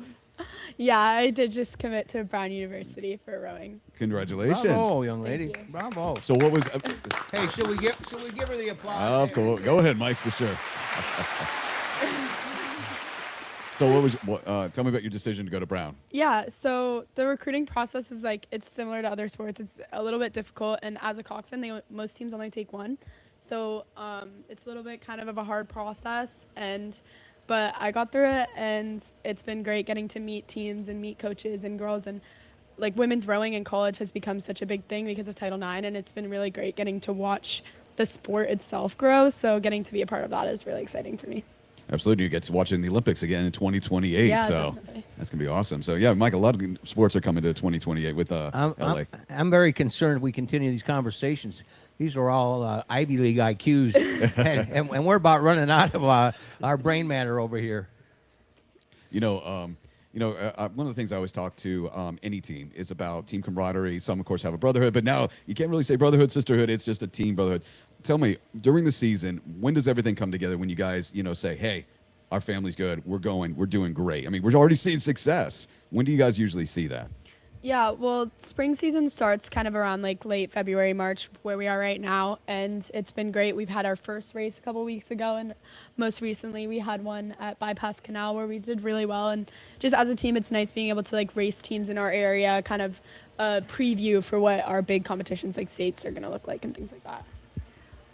Given when everything comes together, at least on the girls' side, I think we kind of start building our lineups and building connections with each other and practicing how we're gonna race together during our races in the fall. For example, this year we had 2 varsity 4s that went to the Head of the Charles in Boston, which is a really big regatta, and that was a really good experience. So we could kind of have a bigger race in the fall, and that kind of got us ready to race in the spring. And I think that a lot of our regattas in the fall get us ready. And then we also have winter training that starts in December and goes until the beginning of February, and that also helps us because we're on land, and a lot of times we're doing really hard, really brutal erg workouts, and I think that also kind of brings us together and gets us ready to race in the spring together as a boat. I feel like when we do finally establish boats for states, so once we have our boat set up for states, it's pretty much every single day you're with each other. So you learn how each other's brains work. We learn everything about each other, and it's a really good way to connect. And once we're really connected, it really gets us ready for states. And I feel like when we're together every morning, being yelled at by our coaches, being told what to do. Wait, I thought you didn't yell. Yeah, I thought you didn't yell. Oh. Still yell. No, just in general, just being in such difficult workouts together every day really connects us for states, and it helps us. Real simpleton question here is, if I'm a parent and I'm following you, where do I go during this to the finish line? Probably the best spot. Usually about 300 meters before the sprint. So you got to wait a while to see how. Yeah, it kind of takes a minute. It's a little bit. Rowing's a hard sport to spectate. Yeah. having video and live stream has been really helpful, but it's hard because you're just kind of standing on the shore like watching the boat go by and just... So finish line is the best spot. Yeah. During states a lot, if we have like a really good boat that we think is gonna win, a lot of times some of our athletes will take bikes down to the beginning of the start and like bike down the entire course with them, which is really, really fun. And it's really a good way that our team like shows like community and stuff and like supports each other. So I like doing that. Great idea. Hey, just real quick, by the way, when I was going through your Instagram page and all that, one thing I did see was that there's a personal achievement that happens when you guys get a 2K. What does that mean exactly? Yeah, so in our sport, obviously, like every sport has kind of a metric. Someone else can talk about this because as a coxswain, you don't really do them. But for the metric, like your 2K is your test piece. Like if that's your numbers, like when you're going through college recruiting, you'll tell them your 2K because that's your number. That's like your peak fitness. You go all out, and it just kind of is like a metric for your progress. And so when you get a personal record on that, that's obviously like something super exciting that everybody celebrates. By the way, when did you have your 2K? When have you got that yet, or? Actually, our most recent 2K was a couple days ago. Oh, okay. It was a surprise. Oh. Yes, surprise 2K. Okay. None of us were happy about that. Oh. None. Beforehand, so what happened is, I can't remember if it was an email or a GroupMe message, because we have our thing on GroupMe. I can't remember. And that was a directive from Coach? Yes, directly from Coach. Look at him sit 2K over there this morning. to a quiet, like the quiet assassin. He's just sitting over there like, I would never do that to these young kids. No. He tells us to meet at the school in the morning, and we all knew what was going to happen when we saw that message. Yeah, surprise 2K on Thursday. And yeah, not a lot of people were happy about it beforehand, but I did want to shout out a few people did PR, and this man right here broke 7 minutes for the first time, so big PR. So hey, a big bravo. Yeah, bravo. I mean, that's a round of applause there too. And yeah, I'm sure everyone here can speak to the physicality of, but a 2,000 meter race, it's essentially the farthest you can sprint, a human being can sprint for that given amount of time. So it's a very difficult. You're essentially at anaerobic threshold for 7 full minutes, or 8 minutes, or whatever the case may be. This is very analytical. It's a very difficult thing, and Noah can speak maybe to the non-analytical component. You have to have a high IQ. The only thing I could do is help you carry out the boat. My God. And by the way, Noah, you can address this too, just real fast before you get into your 2K and all. How much does that boat weigh that you guys have to carry? Oh man, I don't really know actually. I mean, it's heavy. I mean, right. I mean, you don't know? It's 200 pounds. It doesn't feel that bad because you have 4 people on the boat spreading the load, and yeah, we do it all the time, so you eventually get used to it. Well, it's part of the workout. Yeah, exactly. So anyway, about your 2K, get back to that. So a lot of my friends think of it like they break it down and they do it by, like the numbers, but I sort of just get on the erg and do it by vibes. And Atta boy, gut feel. Yeah, exactly. And it just, man, 2Ks are, when I was like last year and the year before, because I've been rowing for 3 years now, 2Ks were just like the bane of my existence, man. Like, because afterwards I'm like choking on the air through my first 2 classes because I pushed so hard. But now it's like, once I get off the erg and I'm done the rowing machine, it's just like a crazy adrenaline rush. And if you PR, you feel so proud of yourself, and it's not really something that can be matched in any other part of your life. Yeah. And just to speak on that too, I think we mentioned a lot about the physical part of it. Like obviously it's really hard, but one thing that a lot of us struggle with too is the mental part of it, which I wanted to touch on. I think that it's very, very hard to keep doing the same thing as hard as you can for like that long. And that's something that a lot of us have struggled with. So I wanted to talk about that too. Like, it's not just physical. And I know like every sport is mental, but especially for rowing, it's very hard to keep doing the same thing over and over again when you're struggling that much and not just give up. My shoulders are hurting right now thinking about it. Badly, we're going to have to wrap up. So why don't you get another question in, and then we'll have them do a shout out to their families. One last thing, just real quick, any of you can answer this. Game day traditions. Obviously, we already heard that there's some things are top secret, certain things that you say when the actual race is going on. Man, this is a secret operation run by that Dartmouth cat. Well, one just also went to Navy too, so an alumni's at Navy right now. But What's some of the game day traditions that you guys do, just to kind of make sure you're in sync and ready to go? Do you call them game days, or do you call They're the race days. Like Race days. Race days. There we go. Regatta. We want to use the right Regattas. terminology. Yeah, regattas. So I remember, so for the past 2 years, we've been rowing in the varsity four. I was in the varsity four with Garrett. And we have a tradition of having a secret handshake. So since my freshman year, we have like a secret handshake we do when we're at the start, starting from the coxswain all the way up to the stroke seat. And that's what we do before every A lot race of to try to mystery in stay- your world. Coach has got all these things. Yeah, he's quiet over there. A lot of mystery. All right, Michael, hand it off to you. Well, again, I want to thank you very much for coming down. And the only question, it's not really a question, I want to make certain, especially since you started out without your last name, I want you to do a shout out to the people that have been important to you to getting where you are. Because obviously, the early morning hours, the dedication, the travel, takes a lot. So I want to do a shout out to your family. Yeah, I would like to shout out my mom, Erin, and my dad, Ed, and I'd also like to shout out one of my coaches, Coach Megan Lukovac. She's been my friend for a while, and it was so nice to have her as a coach. And yeah. Yeah, I've been doing this for a really long time, so it's been great having so many coaches since middle school. Coach Chris, Coach Cassidy, and definitely my family, my twin sister. Okay, go ahead.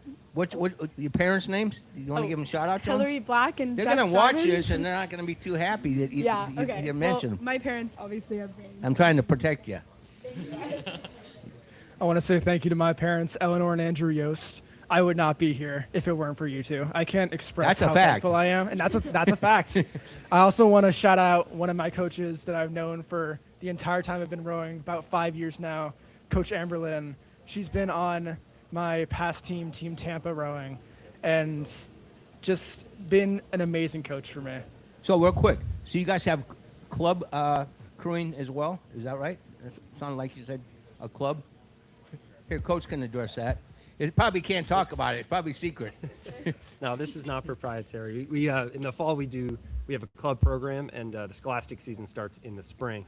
But rowing, certainly in Florida especially, is year-round. So I figured that. It's definitely fall, spring, winter, even summer. So Right. they're rowing all the time. Thanks for the clarification.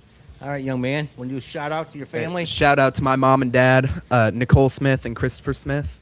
You know, it's been a lot of very, very early mornings, and they've always gotten up for me. I hardly ever missed a day, so thank you. Well, in your case, it's really paid off, and I'm sure they're very pleased with the steps that you're taking. Yeah, they're proud, and I really appreciate that. So love you guys. Shout out Robert and Amy, my parents. I really wouldn't be able to be here without them financially, and of course, driving me to morning practices. And also, And you're on the planet because of them, by the way. exactly. And shout out Coach Chris. He kind of kept me in the sport. I had like a hard time a few months ago, but he got me back into it, and I love that. Thank you so much. Well, that's a good coach then. I want to shout out both my parents, Melissa and John Messer, and I want to shout out my brother for getting me into this amazing sport. What's and his name? obviously, Cole Messer. And I want to shout out all of my coaches. They're just amazing people and have gotten me through like hard workouts and hard times. And last but not least, young lady. I want to shout out my mom, Corey Ebright Herman, and my grandparents who helped me financially throughout. I'm a this grandpa. entire- What are their names? They want some pub. Mary Ellen Herman and Donald Herman, and I'm just so happy that they've been able to support me both financially and just emotionally as well throughout this entire sport.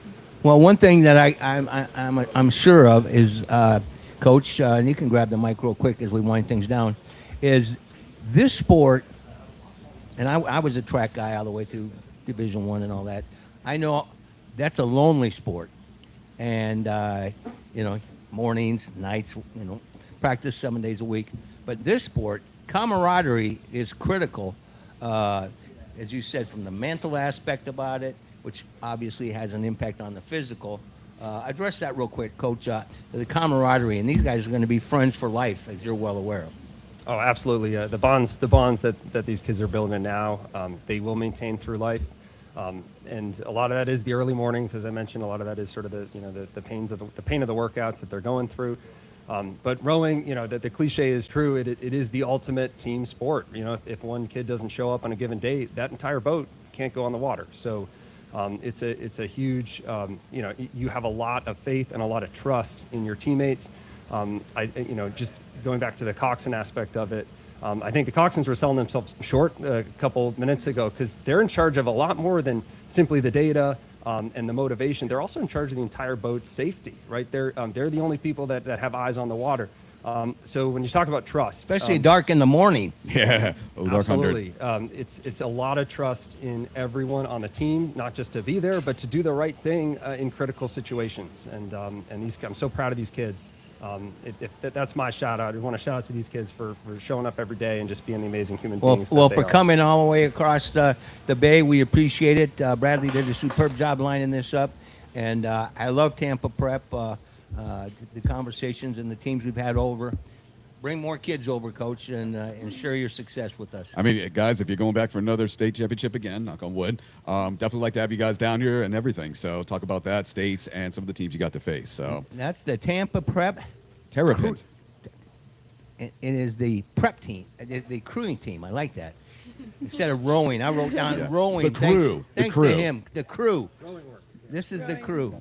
All right, you guys, good luck the rest of the year, and good luck getting up every morning, man. Absolutely. And that's impressive. Thank you. And that, We're going to switch gears now. We're on the Tampa St. Pete Sports Connection video and streaming network, as well as RadioSt.Pete.com. We're on YouTube.com, Facebook, Instagram. Look at these guys are doing a superb job, of course, and that is Melina and Adam and Jake and Tristan with their clips. Go to them, take a look at them, give us a like. We're just expanding our footprint, and we've just begun.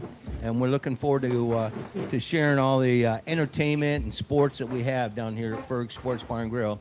Now I'm going to turn baseball over to a guy that knows more about it than I know on my pinky, and that is baseball Ben Botham. He's the assistant coach to the Seminole Warhawks, and Brad Richardson, who's the director of our high school sports. There you go, gentlemen.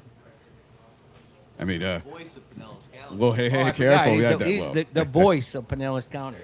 That's debatable. I mean, you guys have definitely heard me and all that. So It's a good voice. I appreciate it. Thank you about that. One of a kind. All right, Coach. Joining us here now, the Tampa St. Pete Sports Connection, our Coca-Cola Body Armor Studios at Ferg Sports Bar. Please welcome the CCC Varsity Marauders boys baseball team. Guys, good afternoon. Thank you for being here. You have a busy week. You guys faced. You were supposed to face IMG last night. Is that correct? Yeah. Did that game get canceled? Unfortunately, we had a light out. Oh, a light out. A light out. So we did have a little bit of rain to start, but that was going to be fine. We were going to be able to take care of that. So the light bank right next to between home plate and first base dugout, a fuse blew. Oh. You guys didn't bring the candles? No. I mean, we were thinking maybe one inning takes it all, but yeah. So I don't know. So hopefully it'll be fixed by next week. So just unfortunate this time of year to lose a game for that.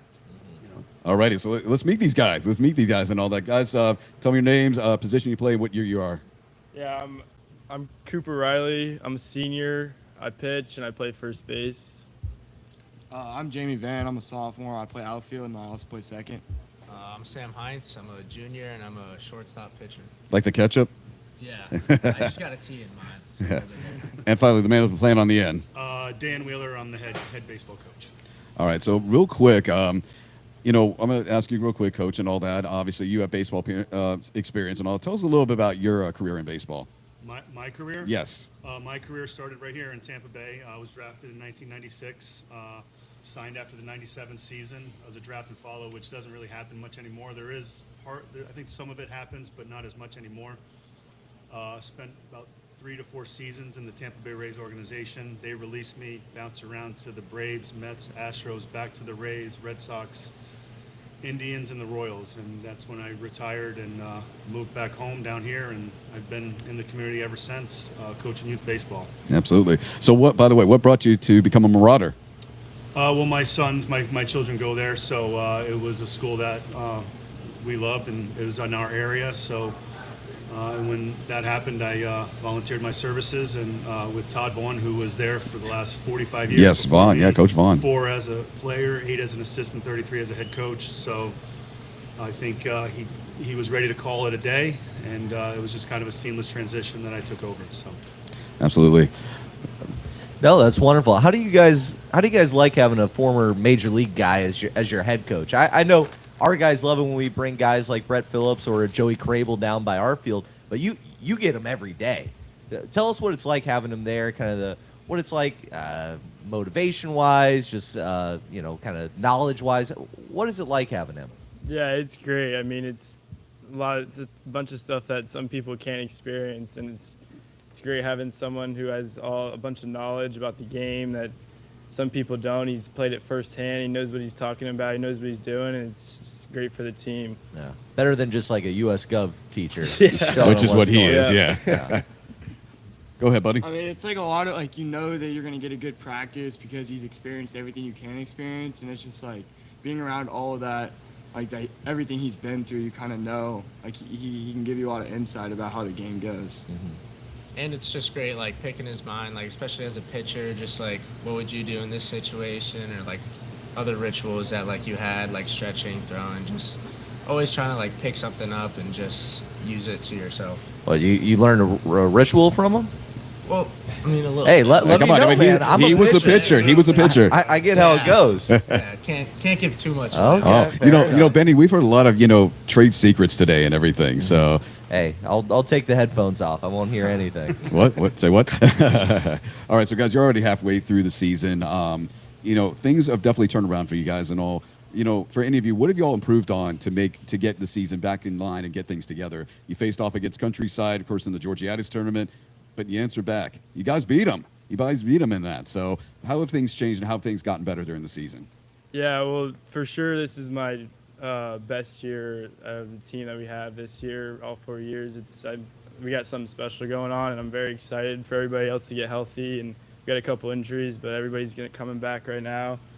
And I'm really excited to see what we can do going down the stretch. Absolutely. What about you guys? I mean, it feels way different than any other team I've been on. Like, there's a lot of chemistry, and you can really trust the guys behind you, or like just at the plate. You always know you got someone good at the plate, and so I don't know. I feel like having that trust is just like it's a big part of the game, and it's kind of helped us like turn it around. Absolutely. Honestly, Mr. Hines at the end? Yeah, we're just having fun right now. Like, we're all just trying to go out there, compete, and just have a good time. We just do our celebrations, do our little dances, and just have fun and just be together, play as a family, and just keep it rolling. Now, are those dances done after the game during a win, or are those during the game and all that? No, a little bit of both. A little bit of both. Yeah. So is that how you guys get yourself hyped? If just down by a couple runs and all that, you just do a dance just to get yourselves motivated and hyped again? I mean, we also got a few hype speakers. I'll shout out Luke Berkeley's on that one. Dylan O'Neill. We got a few guys that can get us all riled up no matter what. Yeah. So what are you guys looking forward to this spring break? Do you have a tournament? Do you have some games played? Like, what's going on? Yeah, we got a 3-game week actually. We played Northside Tuesday, and then Northeast. Sorry. Northeast. Yeah, and then we got a couple out of state teams coming in that we're playing Wednesday and Friday. So we don't know too much about those guys, but hopefully we can take care of business. Coach, how do you keep these guys locked in during spring break? I teach them. I'm used to the kids. They get rowdy. This week of hell. So how do you do it? Normally, I don't like to have this many games in spring break. I mean, we had 2 games scheduled. Northeast is a makeup game with all the rain that we've gotten. So, I'm going to try to give them some days off, some time to themselves. But like, we play enough travel ball, all these kids nowadays, that we can come up and show and play. But that's the thing. It's like we just continue to talk about the small things and being prepared. And we have a good group of leaders on this team that I feel that take charge over that and take ownership of that. And you hear one of them talk about family, and I think this is one of the closest teams that we've had since I've been here.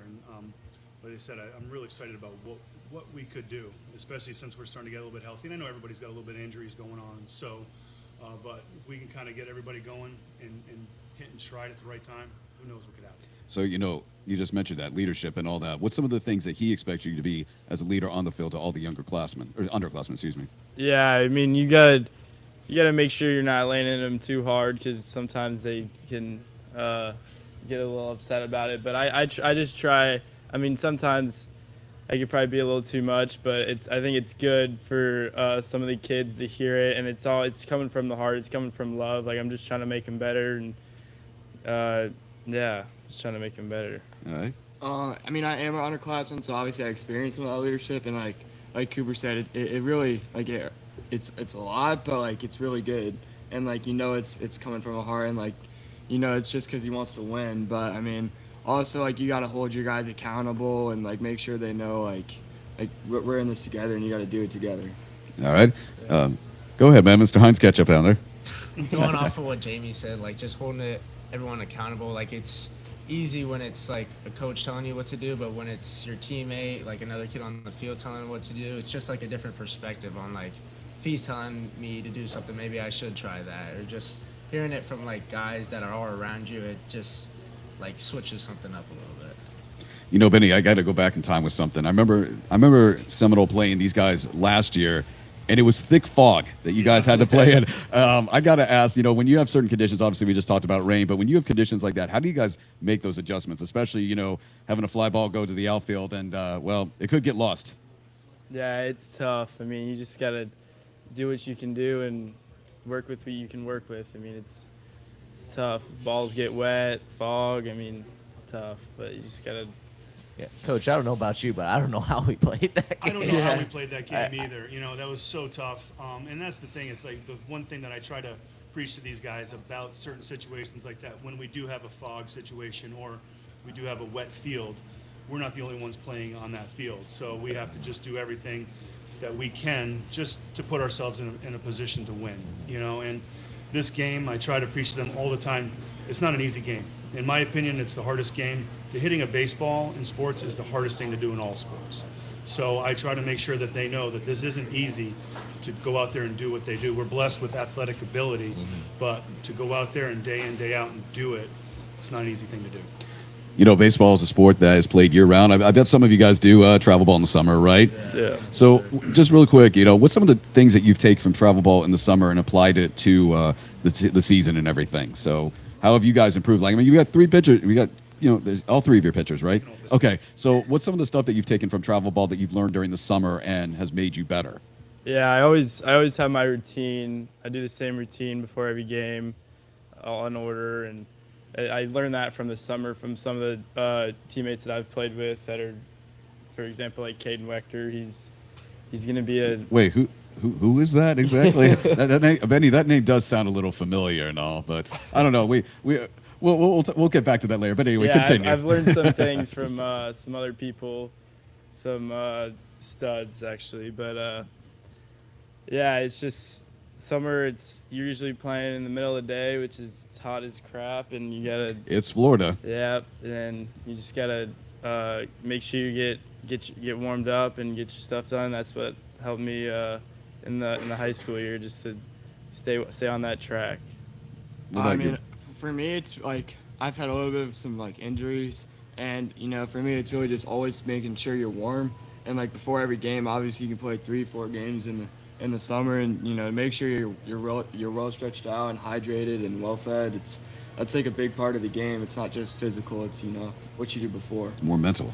Yeah. Baseball, yeah, to me, I mean, you can attest more to this, but I've always seen the mental side of it because, you know, one moment where you feel like you're down, I mean, the yips tend to come in there, here and there and all, but it's all about trying to get out of that and keep going. That's always the toughest part from what I've seen. Well, it's turning the page, too. Yeah. It's like if you swing at a bad pitch, or if you make a bad pitch, or if you get a bad call by an umpire, which all of those things are going to happen, you can't stay focused on that actual swing or bad pitch or bad call, whatever it may be.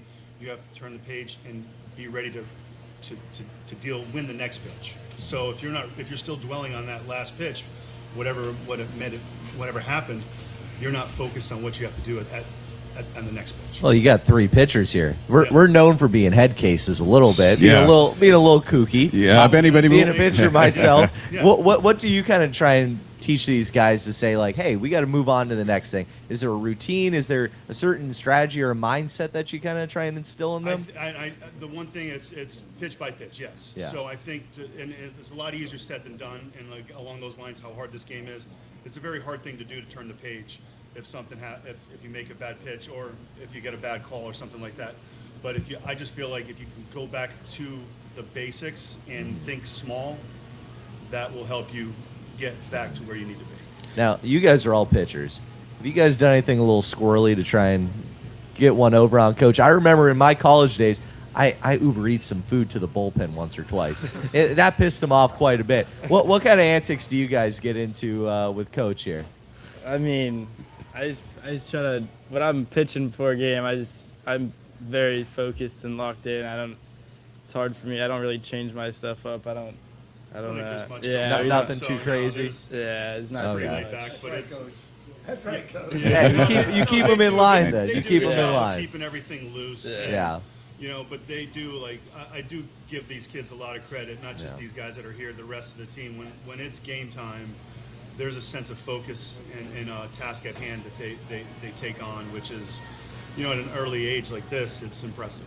That's great. Absolutely, yeah. So, guys, you three could probably answer this. Did you guys play with one of his sons and all that? Yeah, I've actually played with two of them now. Gabe Wheeler, his older son, that's at the University of Tampa right now playing baseball. I'd play with him my freshman year when he was a senior. That was pretty cool. I'm still pretty good buddies with him, and it's great to have him as a leader and a mentor. Then now Zach Wheeler, he's in my grade right now. I've played with him for a couple of years now too. It's great. Now, let me ask you this: was he tougher on them? yeah, a little bit. You can tell. You can tell that he's. And I'm guilty of that. Yeah. And I've always known that it's one of those things. And I think I actually had a frank conversation with my wife at one point early on. And say, hey, and I was like, I got it. And I took a look inside. I was like, you know, but like they said earlier, when we're talking about everything that we try to pass on, whether it's constructive criticism or it's always coming from a place of love. Where we want them to be better. So, you know, one thing I do want to ask real quick before we get into the Mike Rickard section. One of the teams we were talking to, Bogey basketball. Okay, they just went to states, and one of the things they mentioned was, you know, with social media, you guys, you know, it's tough. I know it's tough to try to block out all the different barstool accounts, everything like that. You know, what's been some of the things to tell these guys stay off of it, don't do anything stupid? Yeah, I mean, we have our own little TikTok account. Oh, yeah. Oh, wait, we got another TikTok account here, Mike. Sometimes that we imagine that post on after some wins, but nothing too bad. We try not to criticize, keep it to ourselves, and not criticize any other team. But yeah, it's you just gotta block all that out, all the noise. You just gotta try to block it out. Well, a couple of things. Just shout out to one of my favorite coaches and friends, and that's of course Coach Harvey, and. He's a regular on the show. I'm not supposed to, have favorites, but I went to Catholic school in the Midwest, and Coach Harvey and I and his family, and so CCC's quietly become my. Sorry, guys, public schools, but CCC's been my go-to, and it's great to see you guys come down. I appreciate it. And Mike, you say you don't like to pick favorites either. No, I don't, but I lean towards. But when it's clear cut like that, right? Exactly, Coach. Yeah, I like this cat. All right, one of the things I like to do is make sure you do a shout out to your family, and then the most important question for my old carcass is number one: you got a girlfriend? I do. All right. Okay. All right. Well, one distraction. I tell you what, one distraction. If it's working, Coach doesn't mind. Yeah, stay with that recipe. Let's do a shout out to people at home that have helped you get to where you're at right now. Yeah, my parents, my grandparents. I appreciate their names. Brian Riley is my dad. Shelly Riley is my mom, and they've made me the person I am today. With all the traveling for baseball, all the money they've spent for me. It's grueling, and it's worked out. So yeah, but my grandparents too, Scott Riley and Mary Jo Riley for all their support and love. It just means a lot. You're a blessed young man from that Yes, perspective. All right, young man. Girlfriend? My mom is Melody Van, and Your girlfriend is your mom. That's a good answer. yeah, I have a girlfriend too. What's her wow, name? I haven't had a 2 out of 3 in a long time. I hope you're going to save the day, pal. Anyway, do a shout out to your parents. My mom's Melody Van, and my dad's David Van, and then I look up to them a lot. They're very good, like mentors, and then both of my brothers too. I look up to them, Judson and Dylan Van, and they both just kind of lead the way. They both played baseball, and you know they were only okay, but they kind of they helped me on the way and learned kind of some things that you might not get if you don't have them, and I'm very grateful for them. Were they Marauders as well? I'm sorry? Were they Marauders as well? Oh, okay. That came through CCC. Yeah. Beautiful. All right, Sam.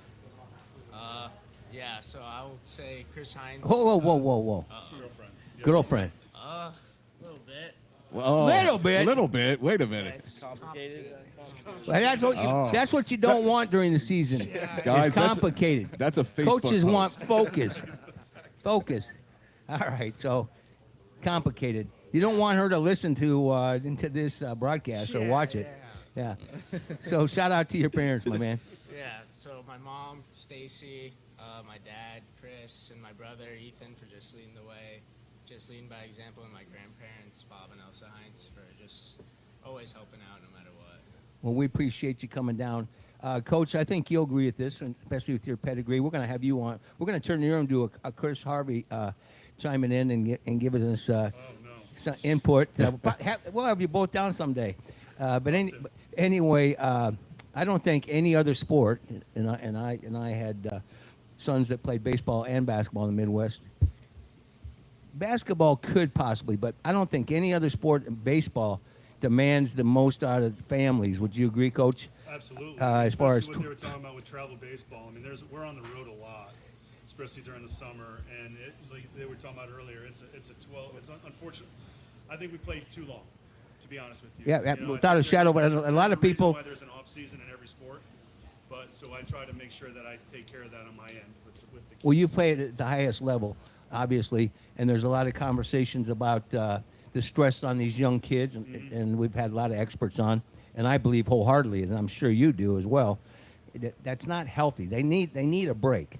They need a break, and I know they've done some studies, a lot smarter people than me that have done them, but you see that, and I think there is a reason why you have you need you need to rest muscles. You're not going to go to the gym and work chest every single day, so there's part of it. But that being said, baseball is one of those sports when you're playing it, you need to do every day. That's why you would take one day off during the season. For me, during the Major League season, it would be you want that day off, not just physically but mentally. But the next day, you're trying to find a release point, and it's off just a little bit, which doesn't make sense because you're begging for that day off, but at the same time, you need to keep playing. We got to wind things down now, Raymond. Now, Coach, I want to say first of all, I'm currently reading I'm reading your father-in-law's book, Mr. Dwayne Stats, and I want to go ahead and think that you're becoming a member of the Devil Rays and then being back with the Rays may also be one of the reasons why we still have one of the best call guys in the entire game, Mr. Dwayne Stats. I want to throw it out there. Coach Wheeler, I hope you're going to be around here maybe for that opening series against the Cubs. I'll have to take a look at our schedule. When is it? It's going to be like the 14th and 15th of March, but they'll be in town, so I know, of course, We're in what? April 6th. April. I'm sorry. Yeah, 15, we're already 16. in March. I'll add your way. I just want to say, dope. Coach, I'm if you literally need any- finishing that book, and it's the best book. So thank you. Yes, sir. And thank you for everything you do. And here's a question for you. Where did he go to college at? SIU, right? Southern Illinois. Exactly. I won that one last week because I sat with him at an event over at Trop. Hey, guys, thanks very much for coming down. Coach, we'll be reaching out to you. Tell Harvey you're going to take his place down here representing CCC. Thank you, guys. Good luck the rest of the season. Bradley, great job. Thank you. And once again, that's the Clearwater Central Catholic Marauders baseball team. Guys, thank you for being down here once again, and we'll be watching during the season. Well, great job. Thank you, Bradley. We got to wind things down. It's been a great 2 hours talking every topic. Thanks very much, guys, for coming down. We appreciate it. Raymond, jump on the microphone real quick. We're going to wind things down. And there you go. Grab a mic and let's wind things down, my man. Ben? Hey. Great job, brother. Oh, thank you. We're gonna wind things down. I got two mics. We gotta get this room ready for a party. It's gonna be a surprise party, so we gotta work fast and furious. Yes. Last word on March Madness. Who you picking? March Madness, UCF to the Final Four. Calling it now. God, you cannot start drinking with Ray, please. We tried. He wouldn't. But my throwdown as we're getting ready for Selection Sunday is for the WBC. America has to have an incredibly great game against Dominican Republic tomorrow night. They can do it if those bats start working. It's in Miami. There'll be an away game for them, which is crazy for Team USA. Let's see what happens. Exciting. Be down here at Ferg's because we're going to have a party. And you, my friend, where are you going to be today? I'll probably be maybe trying to get into a little reggae rise-up action. I know you are. I'm concerned. I'll have my phone on and You ain't gonna lose me. And bail money in my pocket. I'm in walking distance. All right. I'm Mike Rickard for Ben Botham, Ray Kennedy, Brad Richardson, Joe Geiger, Alex Riva, Champ Sharp, of course, the Tampa Prep crewing team. I learned that today. And the Clearwater Central Catholic baseball team seemed like a great group of kids. Tristan Molina, Jacob, our incredible interns. Adam Fernandez. This production would not be where it's at without him as the director of video streaming and production. And Joe Berdor, RadioStPete.com, Florida Sports Streams. On the opening day, we'll be out here for 4 hours on 96.7 FM, all of our other platforms, of course. Make sure you like and subscribe. Like and subscribe. My editor has told me I've been doing a horrible job of that, but we've got to like. Smash that like button. If you like us, hit like and subscribe. That's Ken Knowles in charge of all of Knowles. our social media. He has been since day one. Hit the bell on YouTube. All right. Thanks for listening to Tampa St. Pete Sports Connection. Wishing you and your families a fabulous weekend. God bless you. God bless America. And as always, be sure to have a championship week. And more importantly, have a safe St. Patty's Day. That's a wrap. Hit that like button. Hit the bell. Smash the like button.